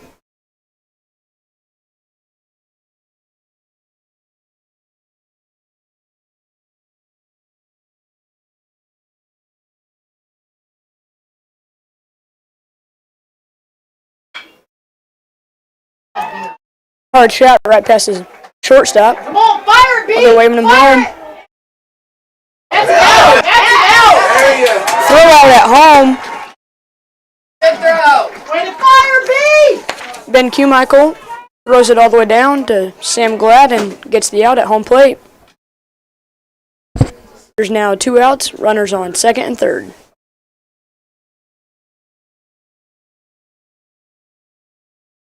Lucas Meyer comes into the batter's box.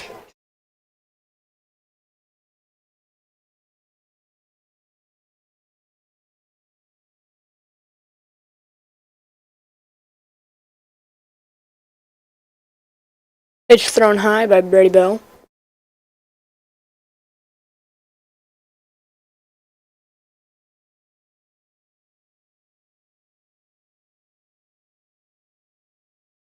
Nice, Brave. Nice.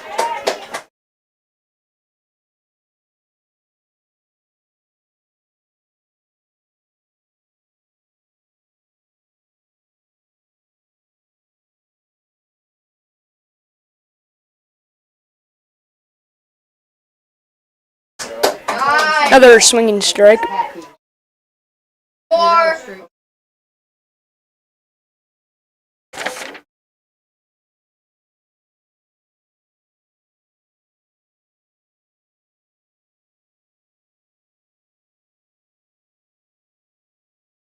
Way outside. Low and outside. Count is 2-2, 2 outs. Current score is 14-7, the top of the 5th.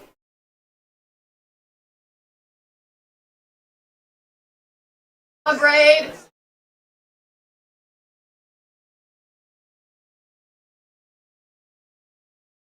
Full count here. See what Brady Bell can do.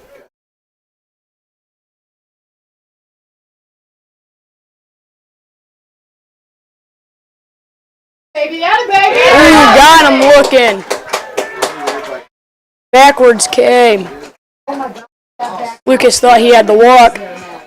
Starts heading off to first base and turns out to be out.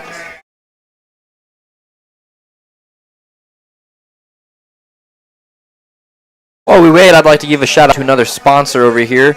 Today's program is brought to you by the attorneys at Myers and Hockmeyer McNagny, LLP, located across from the post office in Columbia City. They're on the line at 260-248-2224 and on the web at whitleylaw.com. Again, they're on the line at 260-248-2224 and on the web at whitleylaw.com. Another shout out is to City Auto Mall. WJHS is brought to you in part by City Auto Mall, home of the best sellers from Ford and Chevy like the F-150, Escape, Chevy Silverado, and Blazer. City Auto Mall offers a vast collection of cars, straightforward financing options, and ease-certified car services from repairs and maintenance. Right off Highway 30 in Columbia City, City Auto Mall may be reached by phone, social media, or the web at cityautomall.com. Thank you to City Auto Mall and Myers Hock and McNagny.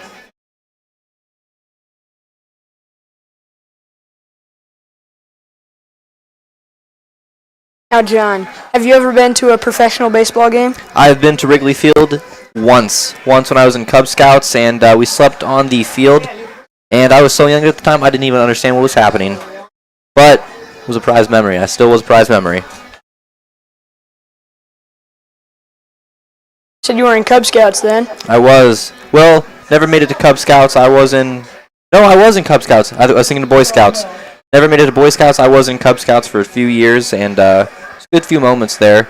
Water fights, learned how to, I guess, shoot BB guns. A lot of useful information that they teach you.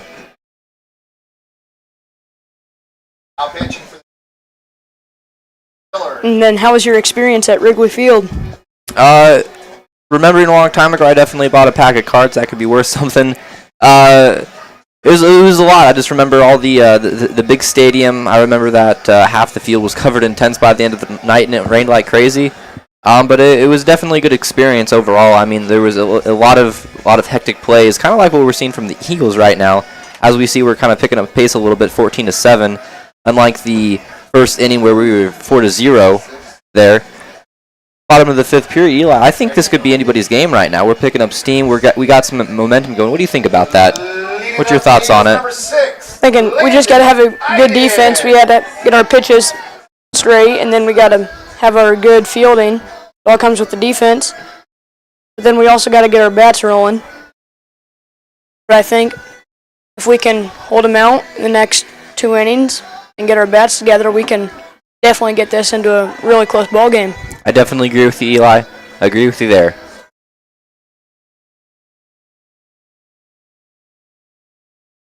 Ooh, way outside. By number 1, Carius Miller, with pitching now.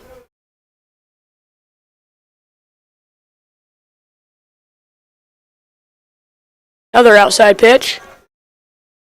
Trying to get that outside line.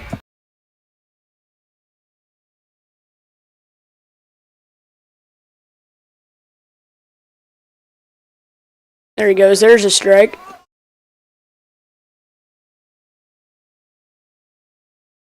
Number 6, Landon Iden.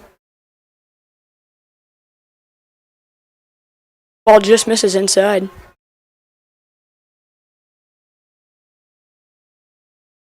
(3-1) count here.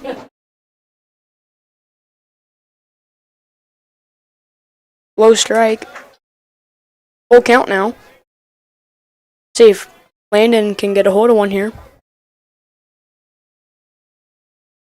There we go. Straight up. Fly out to the shortstop. Strips over there.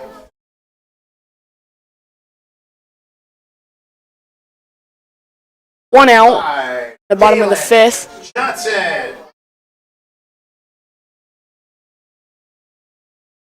Got number 5, Dalen Johnson, coming up into the box.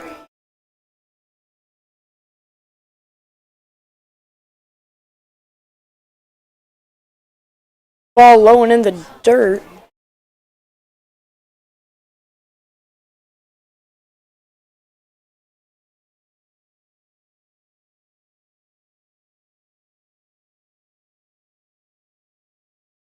High fly ball by Dalen Johnson. And again, the shortstop with the catch. As I quickly correct the scoreboard, taking off the first occupied base. I know, yesterday Mr. Ambrose asked what your favorite Major League food was. So now I'm going to turn that around and ask, what is your favorite ball game drink?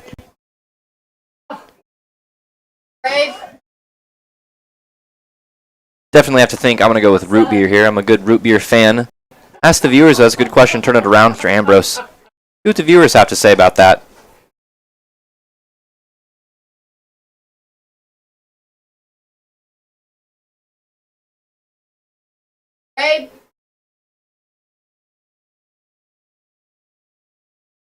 Foul ball straight back at us.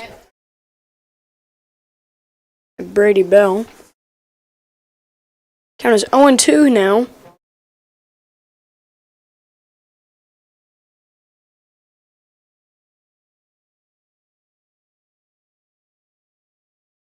Strikes out swinging. As we go to the top of the 6th now. With the Warsaw Tigers at 14 and your Columbia City Eagles at 7.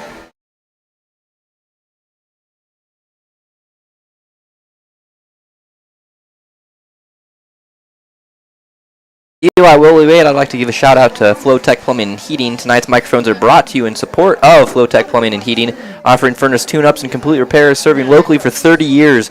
More information is available at flowtechpnh.com. Again, that's flowtechpnh.com.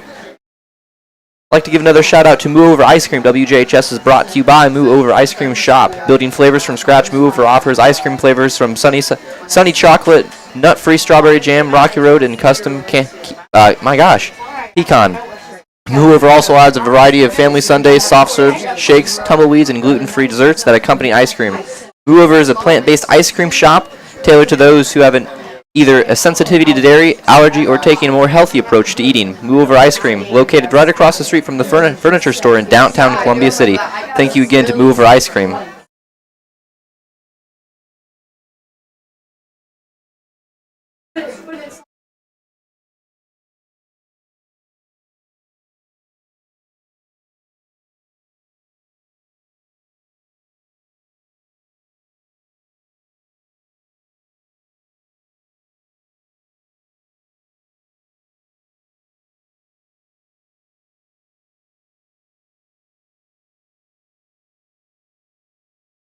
So, Eli, as we've seen the weather hasn't been exactly consistent today. We've seen winds up to 25 miles an hour and right down to 5. How do you think that's affecting the game?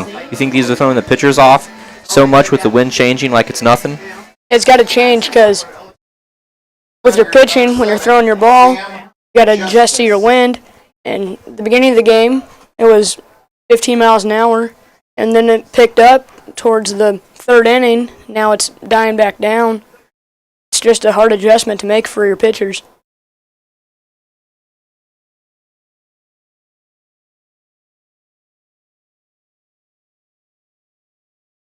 Got number 7, Sam Justice, the senior, in the box.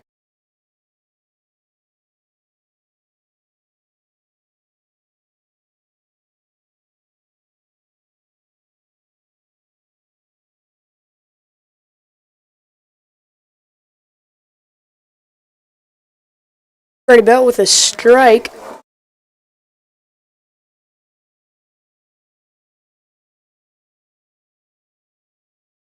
Count is 0-1. A foul ball. Uh-oh, right into the stadium. Oh, nope. Sam Glad with the catch. Almost looked like that ball was coming back into the bleachers. As the fans look around in confusion about what they could have been doing in that exact moment. I don't think any of our fans today bought their gloves. Doesn't look like it. Nope, no gloves in the stands. We got 21, I believe, batting now. Josh Shapiro.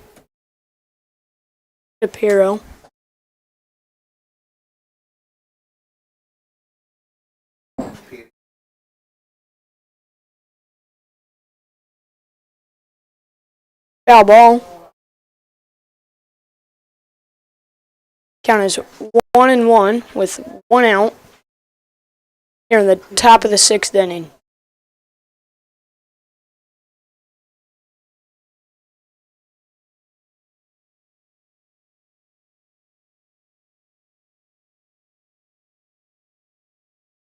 Pitch missed just low. Count is now 2-1.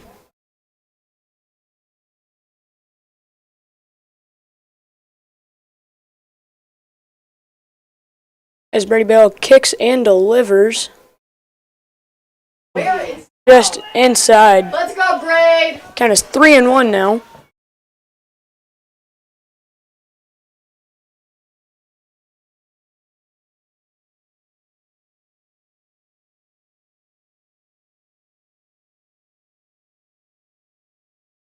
Other inside pitch almost hits him for ball 4.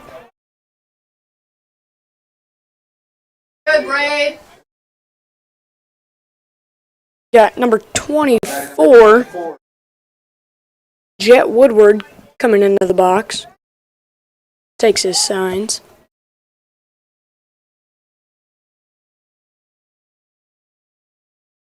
We've got a little bullpen action for Warsaw going here.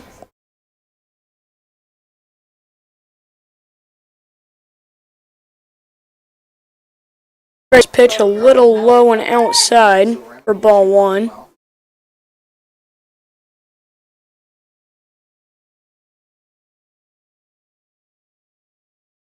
Runner on first.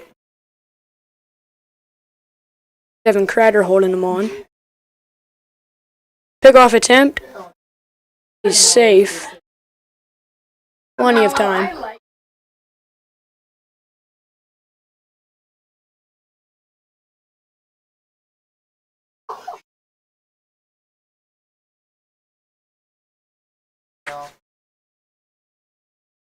Strike. 1-1.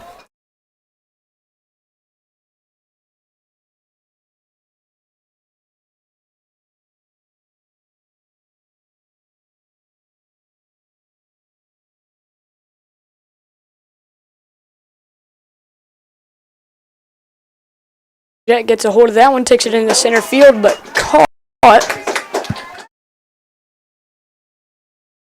by our center fielder.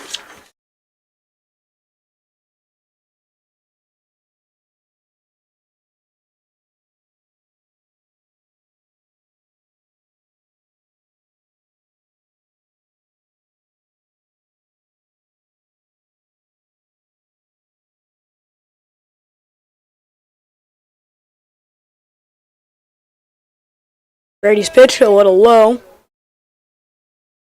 Count 1-0. Runner still on first. 2 outs.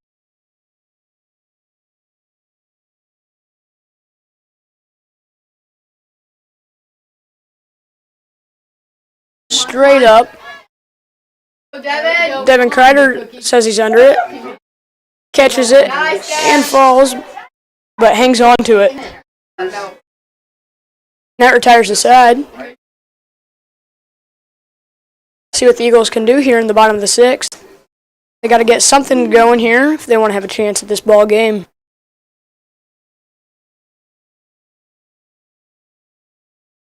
Eli, well, Coach Bell gives a little pep talk to his crew over there. I'd like to give a quick shout out to Morse's Builders Mart. WJHS is brought to you by Morse's Builders Mart, located at 516 East Van Buren Street in Columbia City, with locations in Huntington, Wabash, Warsaw, and Goshen. Online at morsesbuildersmart.com, serving Northeast Indiana since 1871.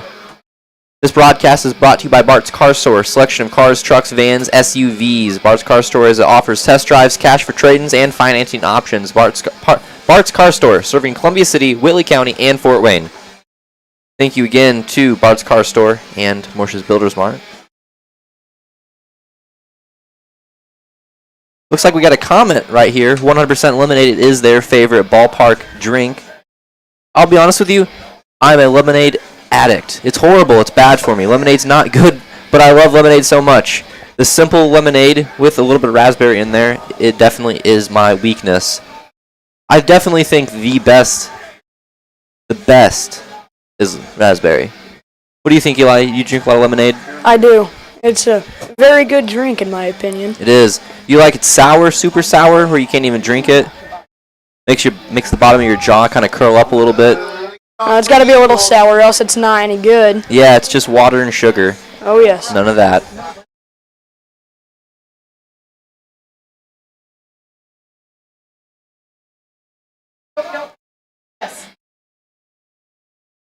Leading off here is number 4, Brock Daly. Comes into the box. Open stance. The pitch. Takes a ball.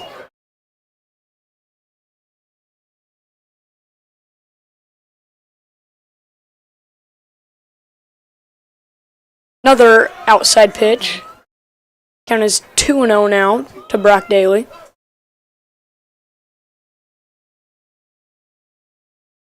Finally gets a strike here. 2-1.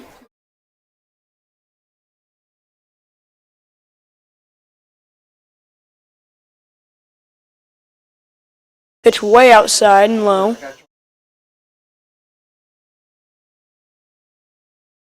Count is 3-1 now.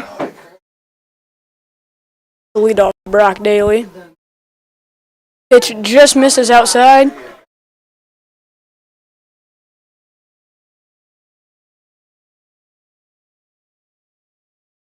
Julian Osler.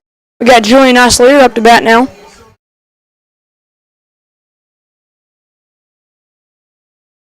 Here in the bottom of the 6th inning.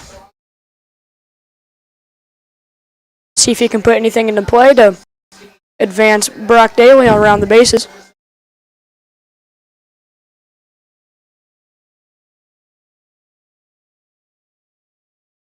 Pitch just misses outside.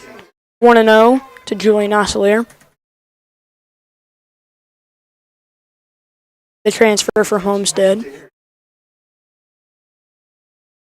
Steps back into the box here. Swings late. Count is now 1-1.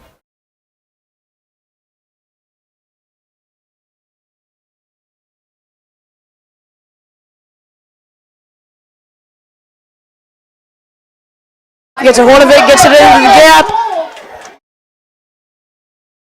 Advances one base. It's a single from Julian Osler. You can tell Ben's coming up to bat. Benny Q. Michael, you can always tell by the iconic song. Benny Q. Michael's great season so far. Has great contact with the ball. Fouls one back towards us here. Count is 0-1.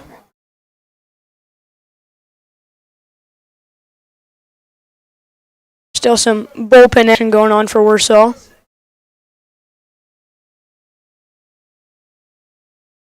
Pitch delivers a strike to Ben Q. Michael here. 0-2 the count now. There are 0 outs here on the bottom of the 6th. 1 runner in scoring position. Foul ball. Right to the Eagles' dugout.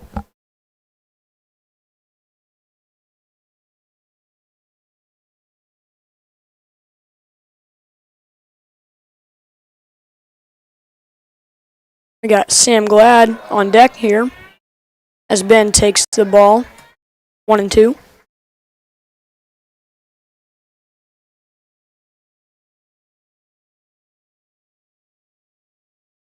Ben fouls one back here, off of the fence.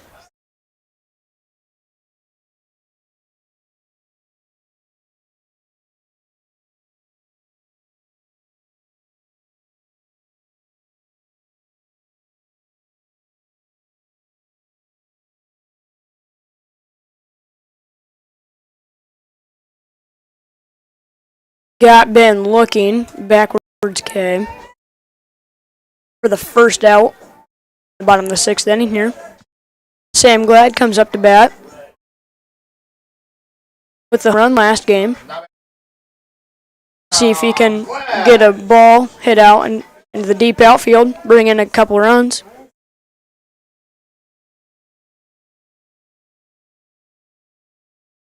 He gets a hold of that one, right over the third baseman. Bell sends home 1 runner, Brock Daly. And that is a double for Sam Glad. 1 run scores. Runners at second now. Got Brady Schrader coming up to bat here. See if he can get a hold of one and bring in some more runs.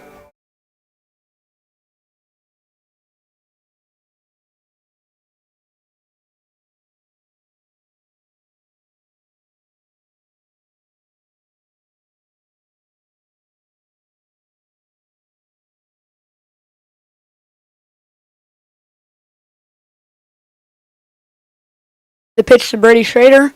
Gets a hold of it. Into the outfield. Right center. Tags up. As Julian Osler gets in standing. Brings in another run with the sac fly from Brady Schrader. Runner now on third as Chris Bartol comes up to bat with 2 outs here. Bartol.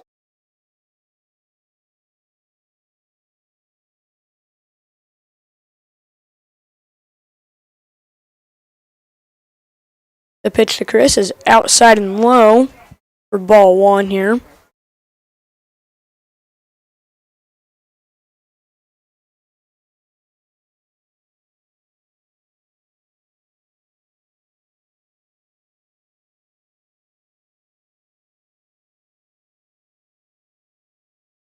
Drives one back, foul. Count is 1-1 now.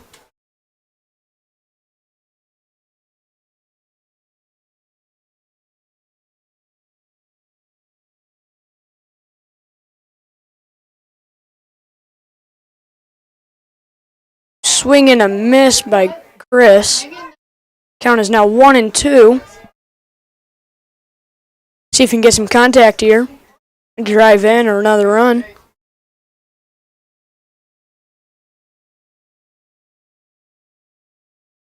Takes ball outside. Count is now 2-2 with 2 outs. Score is 14-9 in favor of the Warsaw Tigers. They're in the bottom of the 6th. Here comes Chris, gets a hold of it. Finds the gap in center field and left.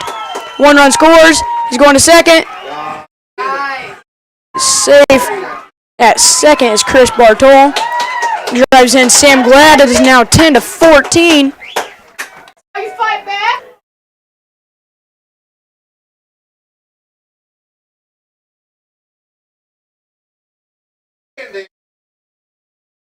Oh, Landon Iden up to bat, number 6.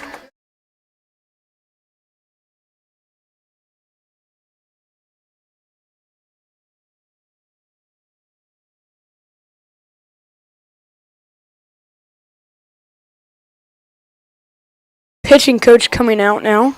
There's going to be a pitching change. Like number 18 going to be pitching. That is Kellen Bailey, the freshman.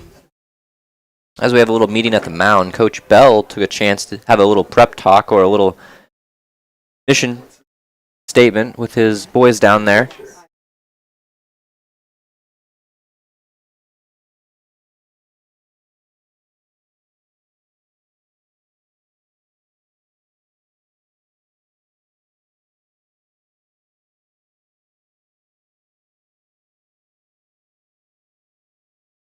As we sit here, I'd like to take a little late chance to give a shout out to ProFred Credit Union. The 91.5 Eagle Stream is brought to you by ProFred Credit Union, providing our community with modern banking services with individual attention for personal accounts and business accounts alike. ProFred Credit Union serves Northeast Indiana with a network of 37,000 and plus ATMs and 12 branch locations now in Columbia City, off 30 near Walmart.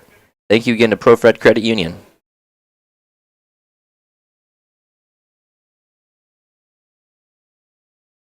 Pitcher's getting warmed up here.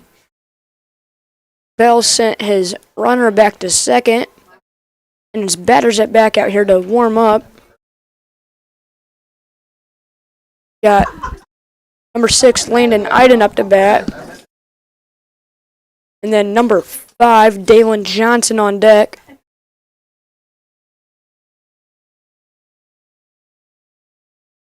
Looks like we got a little report from one of my employees. It looks like it's sprinkling out.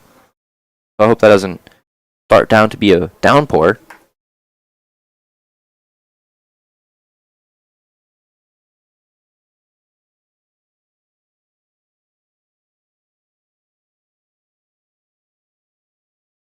Landon Iden steps into the box now. Here with 2 outs in the bottom of the 6th. Eagles have put up 3 runs this inning. See if we can put up 4 here. Gets a hold of one, takes it foul right into the parking lot. Confirmed into the parking lot. No parked car was hit, though. Count is 0-1 now. The pitch comes here to Landon Iden. Takes it low and outside. 1-1 here.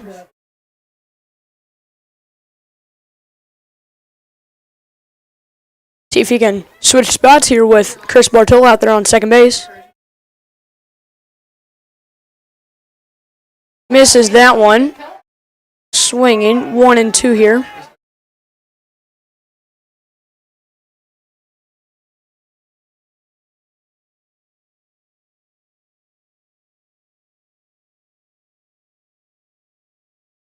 And the pitch here to Landon Iden. Outside and low again. Count is 2-2 now.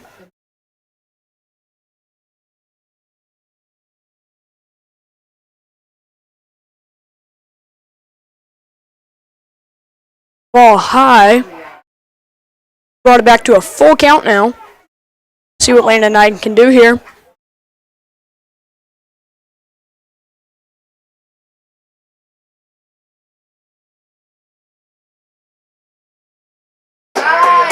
Misses inside, gets the walk. Runners now on first and second as Dalen Johnson comes up to bat. Now batting for the Dalen Johnson.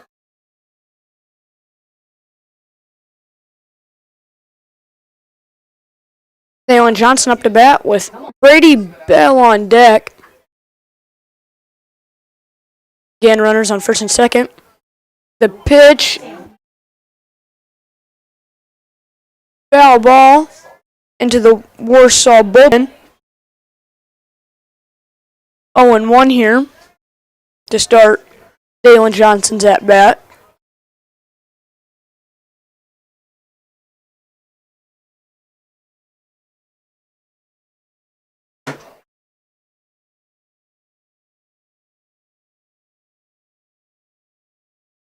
Dalen steps out of the box. No one is holding on the runners on base now. Gets a strike to Johnson. 0-2 now.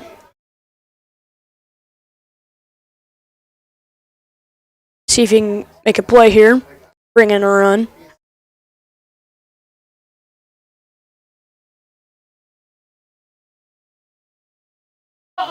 High fly ball. Shallow left center is caught for the third out. That takes us to the top of the seventh inning now.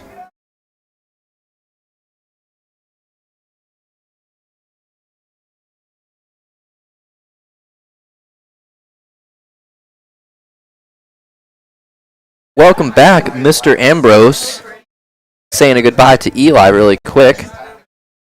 Whilst we wait, though, I'd like to give a shout-out to Flowtech Plumbing and Heating. Tonight's microphones are brought to you from support from Flowtech Plumbing and Heating, offering furnace tune-ups and complete repairs, serving locally for 30 years. More information is available at flowtechpnh.com. Again, that's flowtechpnh.com.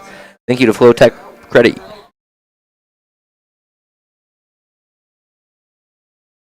Eagles win the inning again, putting up another 3 spot. Just joining us here in the late top of the 7th. Scores 14-10. Little story here. Tigers jumped out to a quick 10-0 lead after the top of the second. Eagles put up 2 in the bottom of the second. Tigers put up 2, 1, and 1 through the third, fourth, and fifth. The Eagles then put up more runs as well. In the third, they put up 2. In the fourth, 3 runs. Goose egg in the fifth. And then a 3 spot in the sixth. Done a decent job at staying in this one as they found themselves in a quick 10-0 hole there in the bottom of the second. Last inning here, you got 3 outs left for the Eagles when they return there in the bottom of the 7th. Sounds like the wind is turning to return to us, Mr. Ambrose. How do you think this is going to affect the pitchers in the top of the 7th inning? Yeah, the wind stayed the same for the most part. May not change your approach. I know we mentioned earlier there's a little bit of sprinkles coming in. Brady Bell has stayed in ever since the top of the second.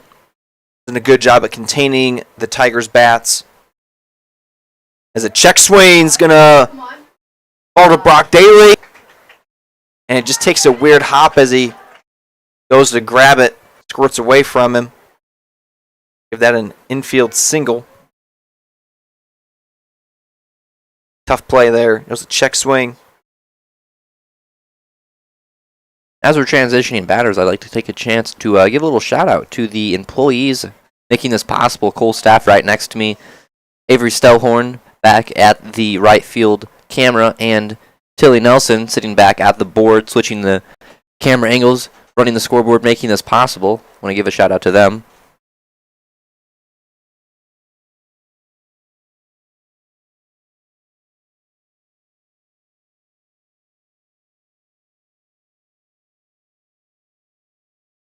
Leadoff runner goes to first. Coming in for the Warsaw Tigers, number 23, Keegan Sherman. Bell picks off over there at first with Kreider.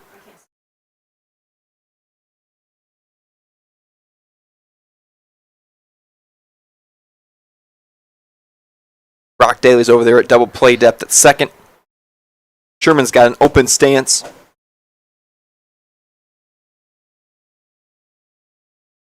Bell falls behind 1-0.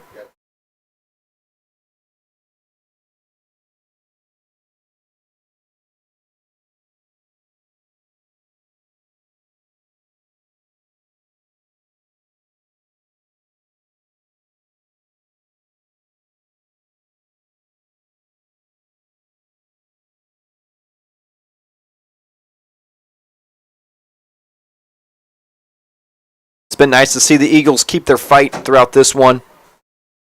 This very easily could have gone into 5 innings there as Sherman shows bunt. Glad throws down. Kreider has to dive to make sure it doesn't squirt into right field.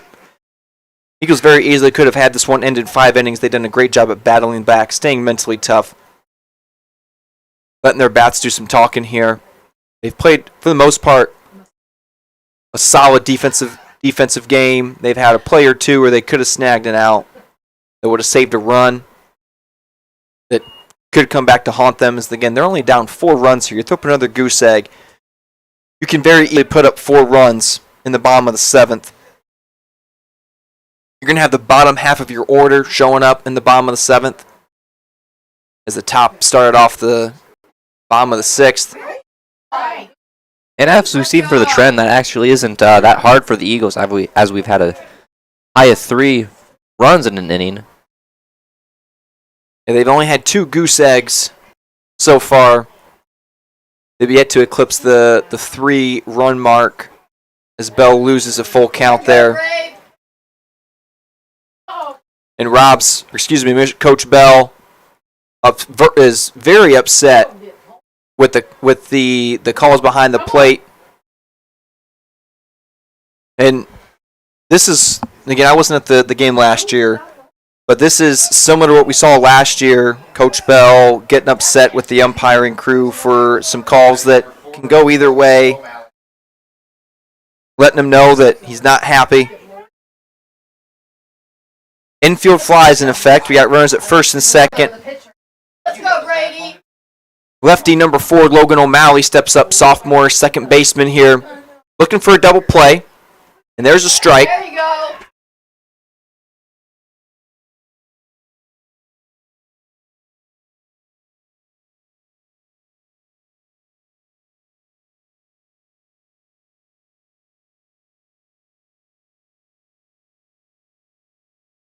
Good break. Count goes to even at 1-1. As O'Malley steps down there to his head coach at third base. Glad walks out to Brady. Talks to Bartol in the infield. There's a hot shot to third base. Bartol wants to step on it and probably go across the diamond.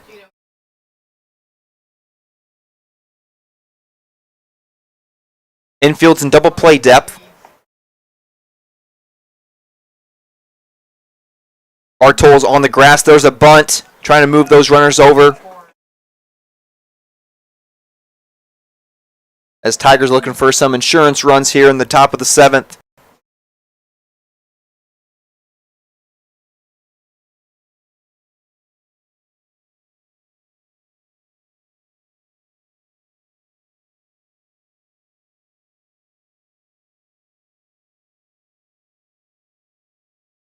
Shot goes to center. Iden gives chase. Iden Q. Michael falls between them. It's a miscommunication.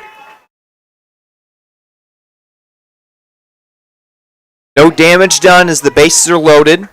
Nobody scored. Yet nobody out here.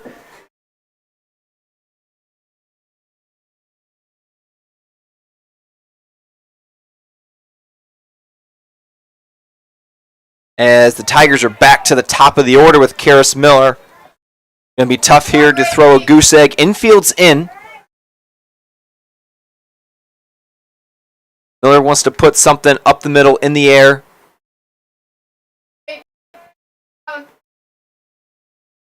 Infield, you got to lay out and you have to keep it in front of you at all costs here. Miller's got some good speed. Asks for time.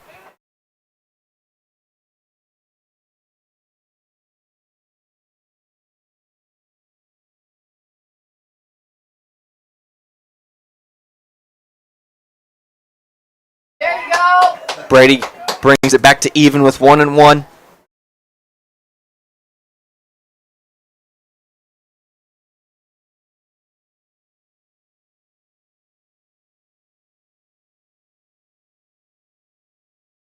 Good kid. Misses high and inside for 2-1.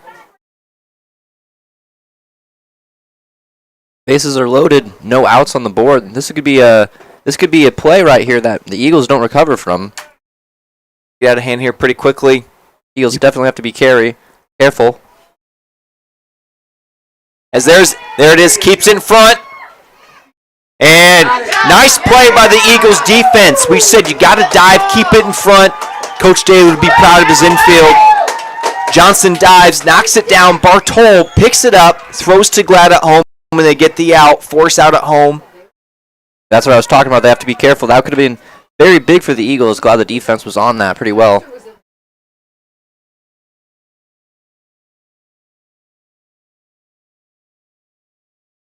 Little 6-5-2.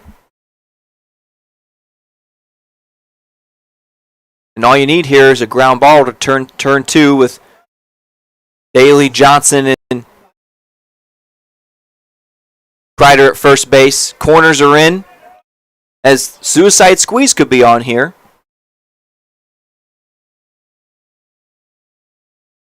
Every run matters.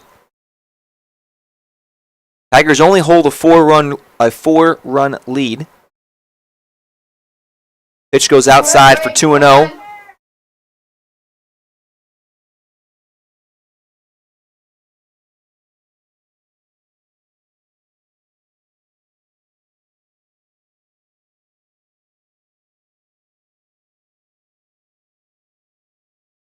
Update. Brady misses inside for 3-0. Again, Lucas Mayer's looking for a pitch in one of the 9 quadrants here. If it's there, he's going to swing.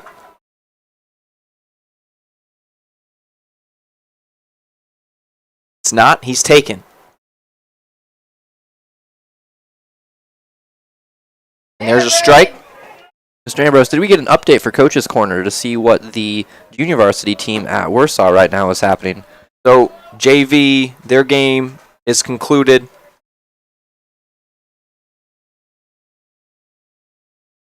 JV takes the loss 9-4. Brady walks one run in. As Coach Bell's gonna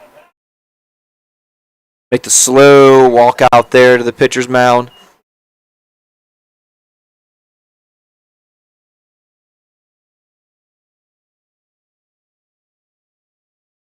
Can't allow too many runs here before this gets out of hand. Thought more easy to wrap your mind around scoring 4 or 5 runs in an inning versus 7 or 8. Eagles have shown some fight tonight. I would definitely have to agree with that. Only a 5-run lead right now. I definitely think that we can recover this. Or at least it can be a close game.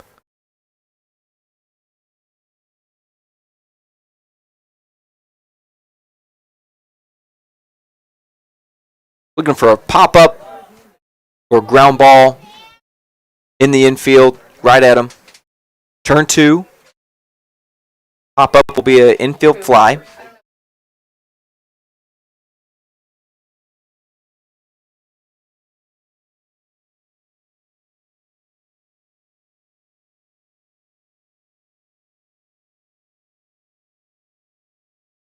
Still a good number of crowds here.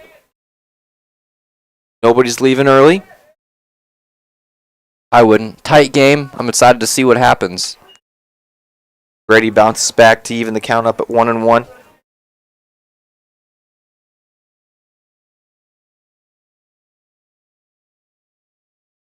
Sam Justice, the senior, lefty. Swings at 1. Fly ball, center field. Iden camps under it. The throw's going to come in at the cutoff. The run will score. Sam Justice does his job as they increase their lead to 6.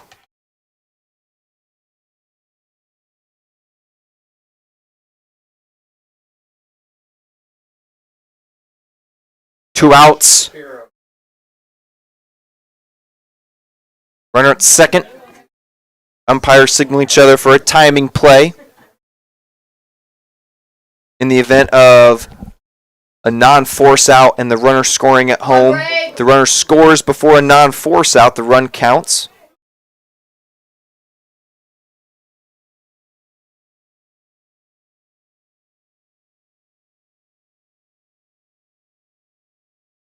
And takes the extra lead. Bounce to second. The throw to first. And a 4-3 ground out.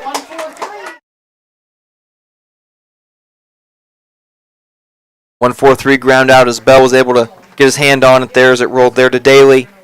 And the Eagles going to the bottom of the 7th, down 6 runs, score 16-10.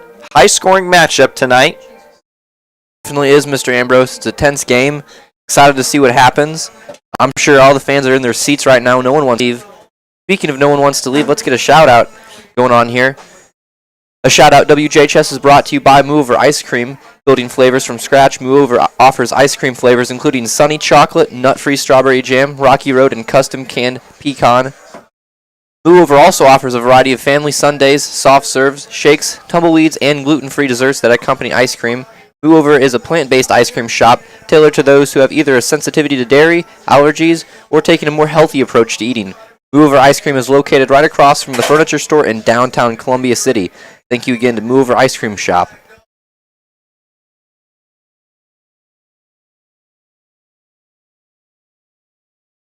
Move over a non-dairy ice cream option here in Columbia City. Coach Bell's down there having a word with the home plate umpire. Strike zone has been a complaint. Both have a laugh.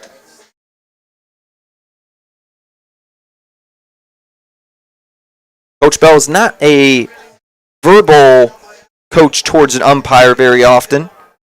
When you see him being verbal, usually there's probably a case to be made. He doesn't harp on the umpires like a lot of coaches do sometimes. Chris Butler pinch hits. Chris Butler's a switch hitter, senior. Middle infielder. Butler's batting from the left side with the righty up. Takes the first pitch for a strike.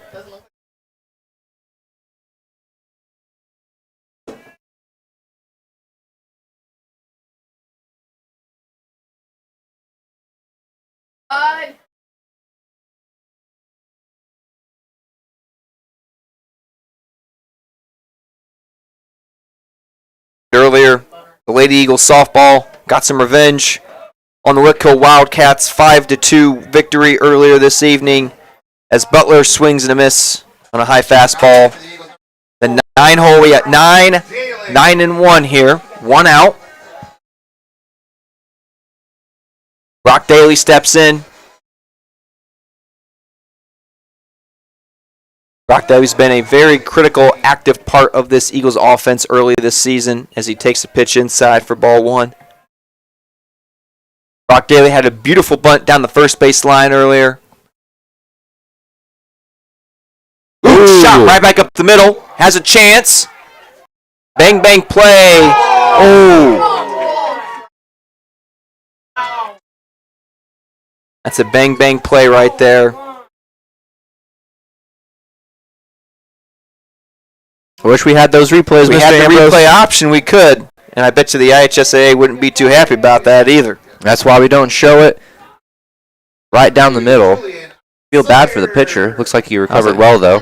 Comebacker. I think Brock Daly kind of, again, that's that initial human reaction of you hit a ball right back up the middle and you see it hit the pitcher. You kind of instantly just kind of pause for a split second.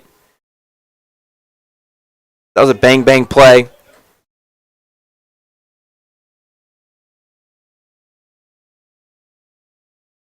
We don't have the option to call New York to check in on that replay. We got a chance for 2-out magic. Julian Oscilier, Ben Q. Michael, Sam Glad, the next batters on deck and in the hole.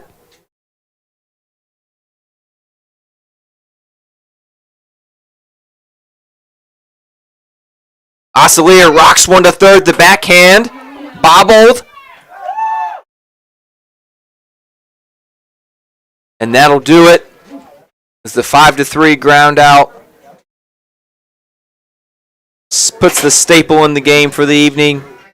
Tigers 16.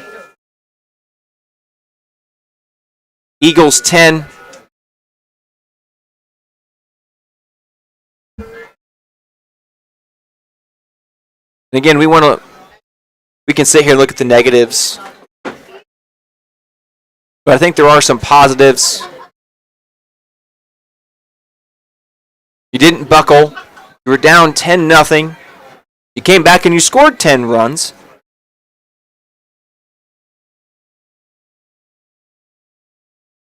Hard fought loss.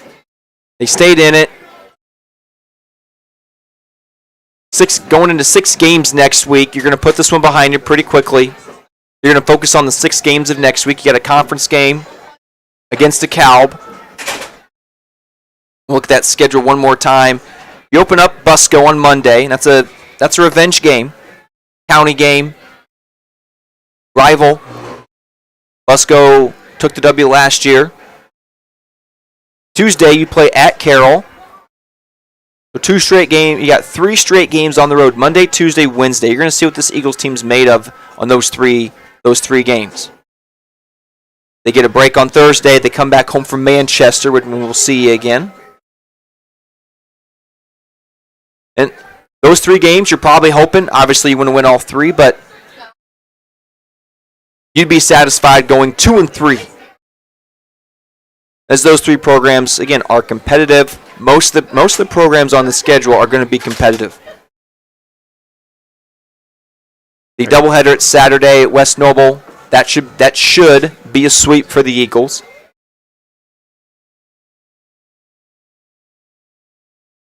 Eagles take the record to 3-1.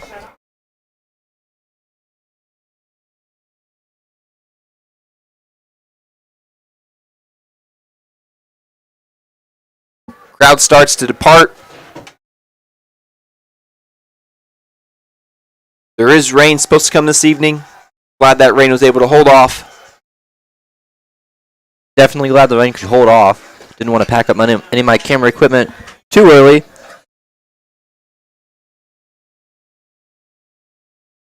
Camera crew did a great job tonight. Production for the WJHS production staff. Look forward to returning with you on Friday.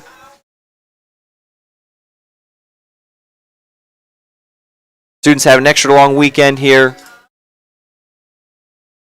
We get a chance to talk to Coach Bell. We'll ask him about he's giving his players off some time tomorrow with the extra long week ahead, 6 games in 6 days. When's the next home game, Mr. Ambrose? Is that Friday? Home games on Friday versus Manchester. Manchester. The good news is Aiden Miller didn't throw a lot of pitches tonight, so you're probably able to throw him on Monday or Tuesday, whichever day you would choose to throw him. Brady Bell threw a lot of pitches. You probably won't see him on Monday. You'll see him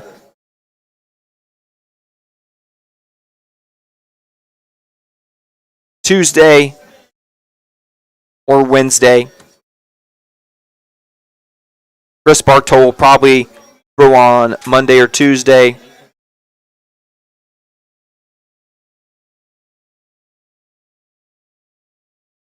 No conference games this week.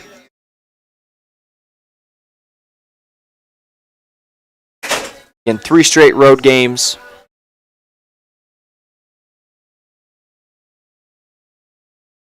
Manchester's home on Friday, doubleheader against West Noble, and then they bounce back with Tuesday and Thursday the following week at Belmont and Huntington North. Again, both programs very competitive. More home games come in May, especially later in the season.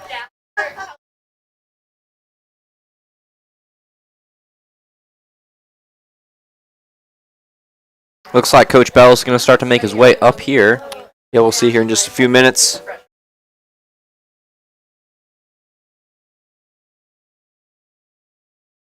Eagles players going out there to clean up the field.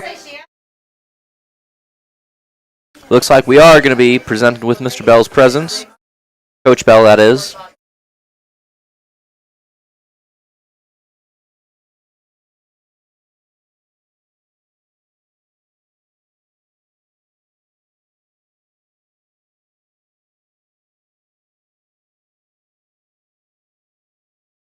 Warsaw Tigers take the record to 2-1. I'm going to go ahead and get ready for Mr. Bell. All right, John, thank you.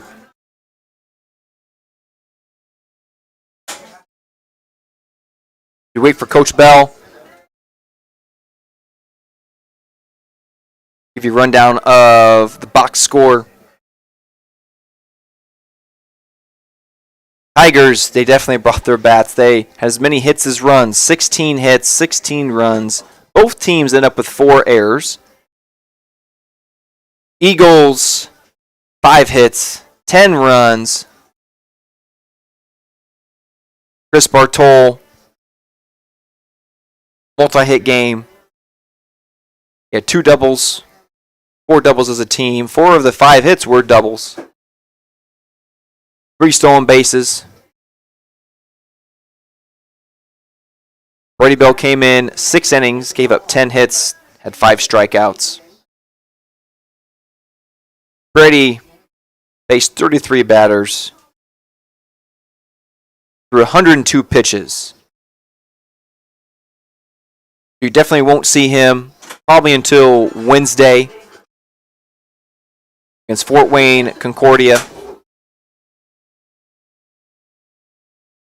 Tigers had multiple hitters with multiple hits.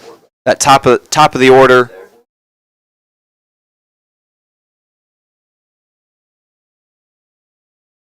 Again, they ended up with 4 errors.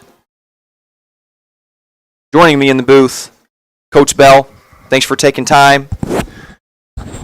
Hey, thanks, Coach. Again, appreciate you guys doing this all the time. So We appreciate you taking time to come out here. It's a late night on a Friday. those are the best late nights to have, right? You don't have to be going out there tomorrow, so get a little chance to sleep in. So we thought we'd give everybody some excitement tonight. So speaking of tomorrow, what's the work look like for your boys? They get the day off, early practice, afternoon practice.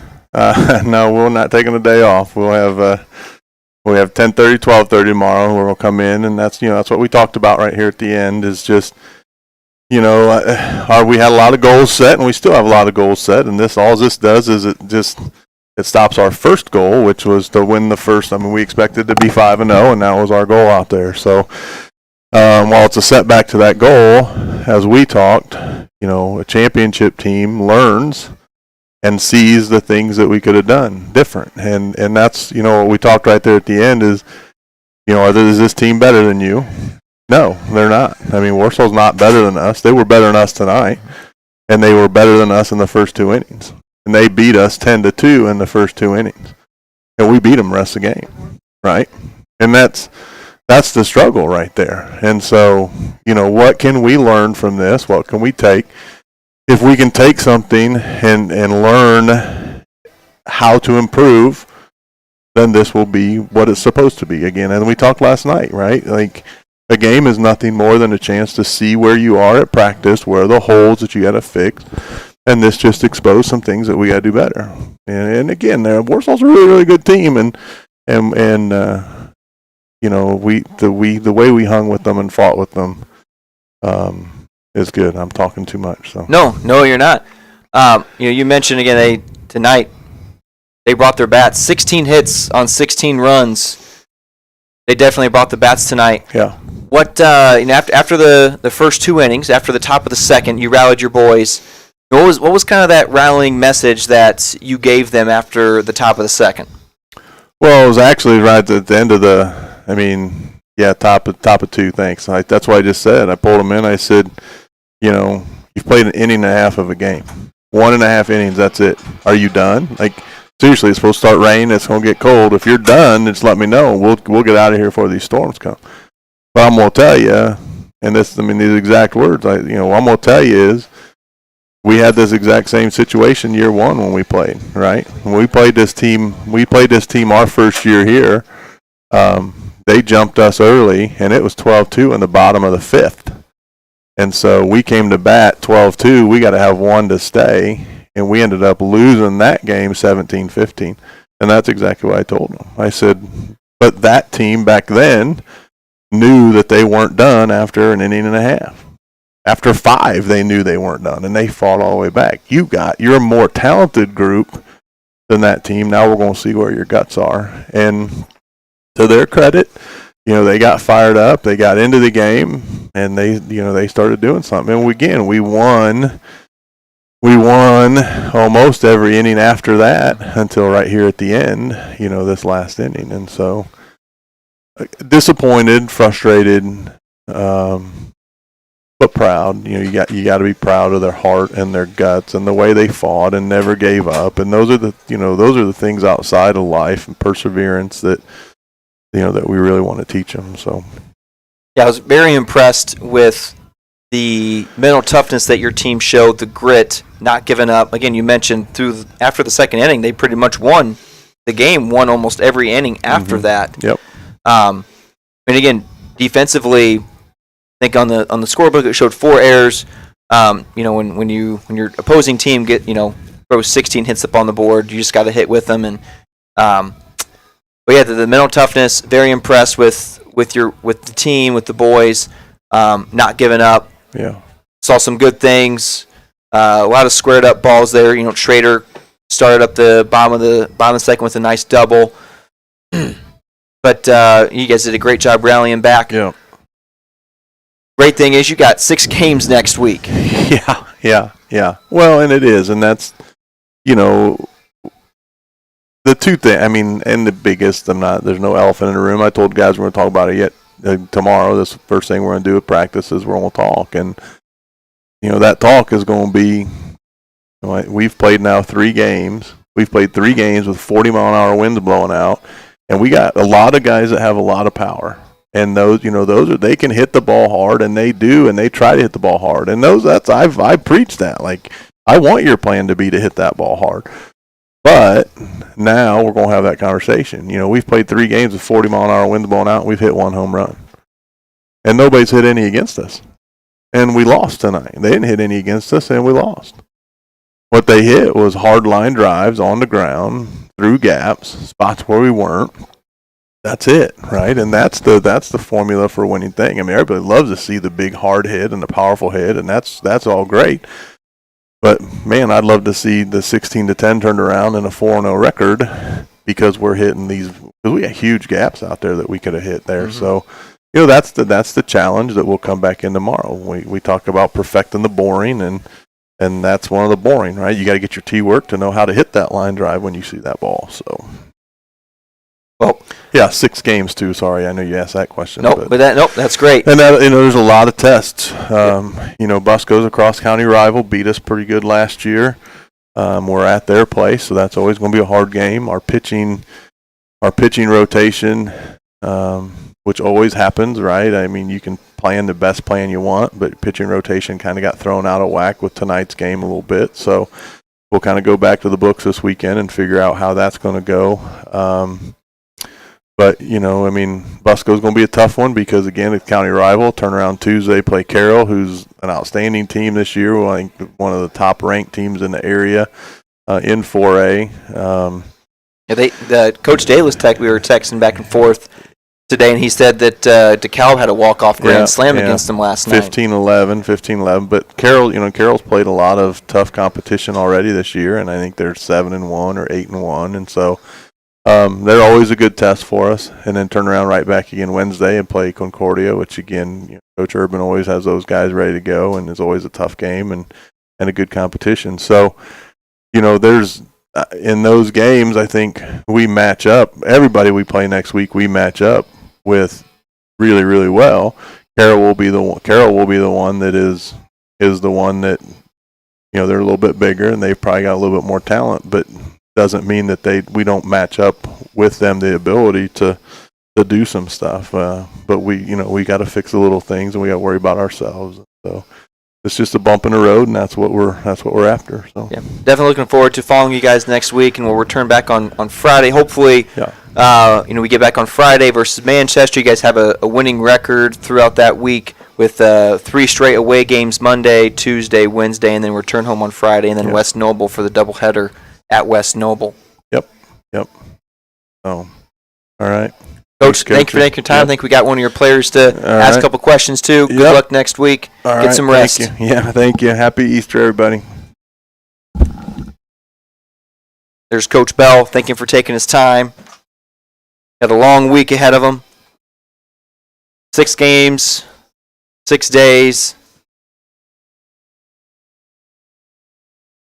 We got senior Julian Oscilier joining us. Julian, thanks for taking time out of the night for joining us. Transfer from Homestead, correct? Yes, sir. Yep. So, tell us what's it been like? New player, new clubhouse. What have you been impressed with the clubhouse atmosphere here at Columbia City? Well, senior year is a big year. You don't have, it's kind of like your last shot to get things going. And, I think I was a little nervous coming in, just, not knowing many of the guys. Knew a couple guys like Sam and Aiden.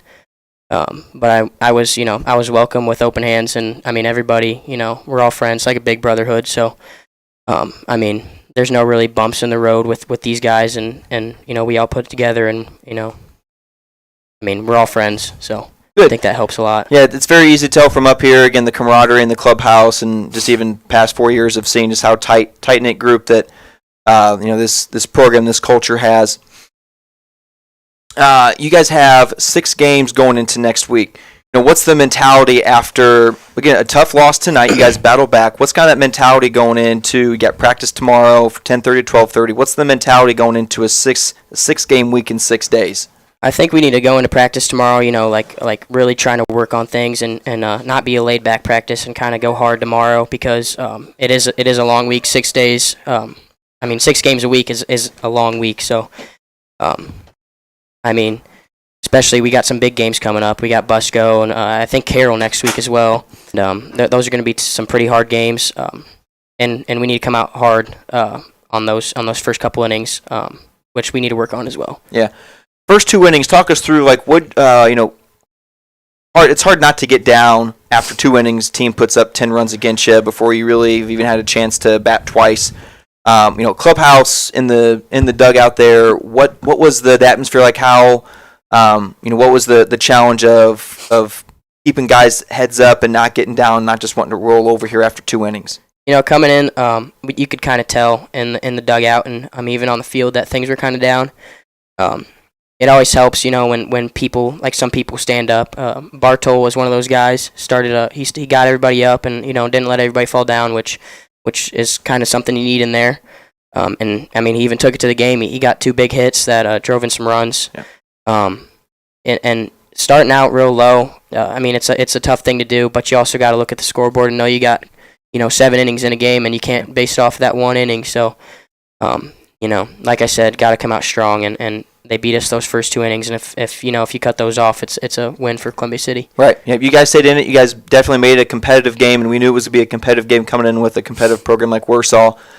So, well, thanks for taking time, Julian. Good luck next week with the long week. Hope to come back on Friday with the winning record, and hopefully you guys can go 4-0 going into Monday, or 3-0 going into Monday through Wednesday. So, thanks again. Yeah, we'll see you guys back on Friday. All right. Thank you, Mr. Ambrose. All right, there's Coach Bell, senior Julian Oscilier. Again, you'll see us back here on Friday, hosting Manchester. We took it to them last year. Hope to take it to them again. Again, they play Busco, Carroll, and Fort Wayne Concordia Monday, Tuesday, Wednesday. Eagles get a chance to rebound after tonight, have short-term memory going to next week. Plenty of games to bounce back from. John, give us the sponsors before we say goodbye to our audience tonight. I can do that. WJHS is brought to you by Morse's Builder Smart Bart Car Store, Mike & Son Satellite and TV Services, Indiana Physical Therapy, City Auto Mall, Flowtech Plumbing and Heating, Pro Freddy Credit Union, Mover Ice Cream Shop. That is it. Awesome. Well, again, to the production crew, WJHS Studios, Mr. Glaza, Mr. Peters, you guys, thank you so much for putting this on. We'll see you again on Friday.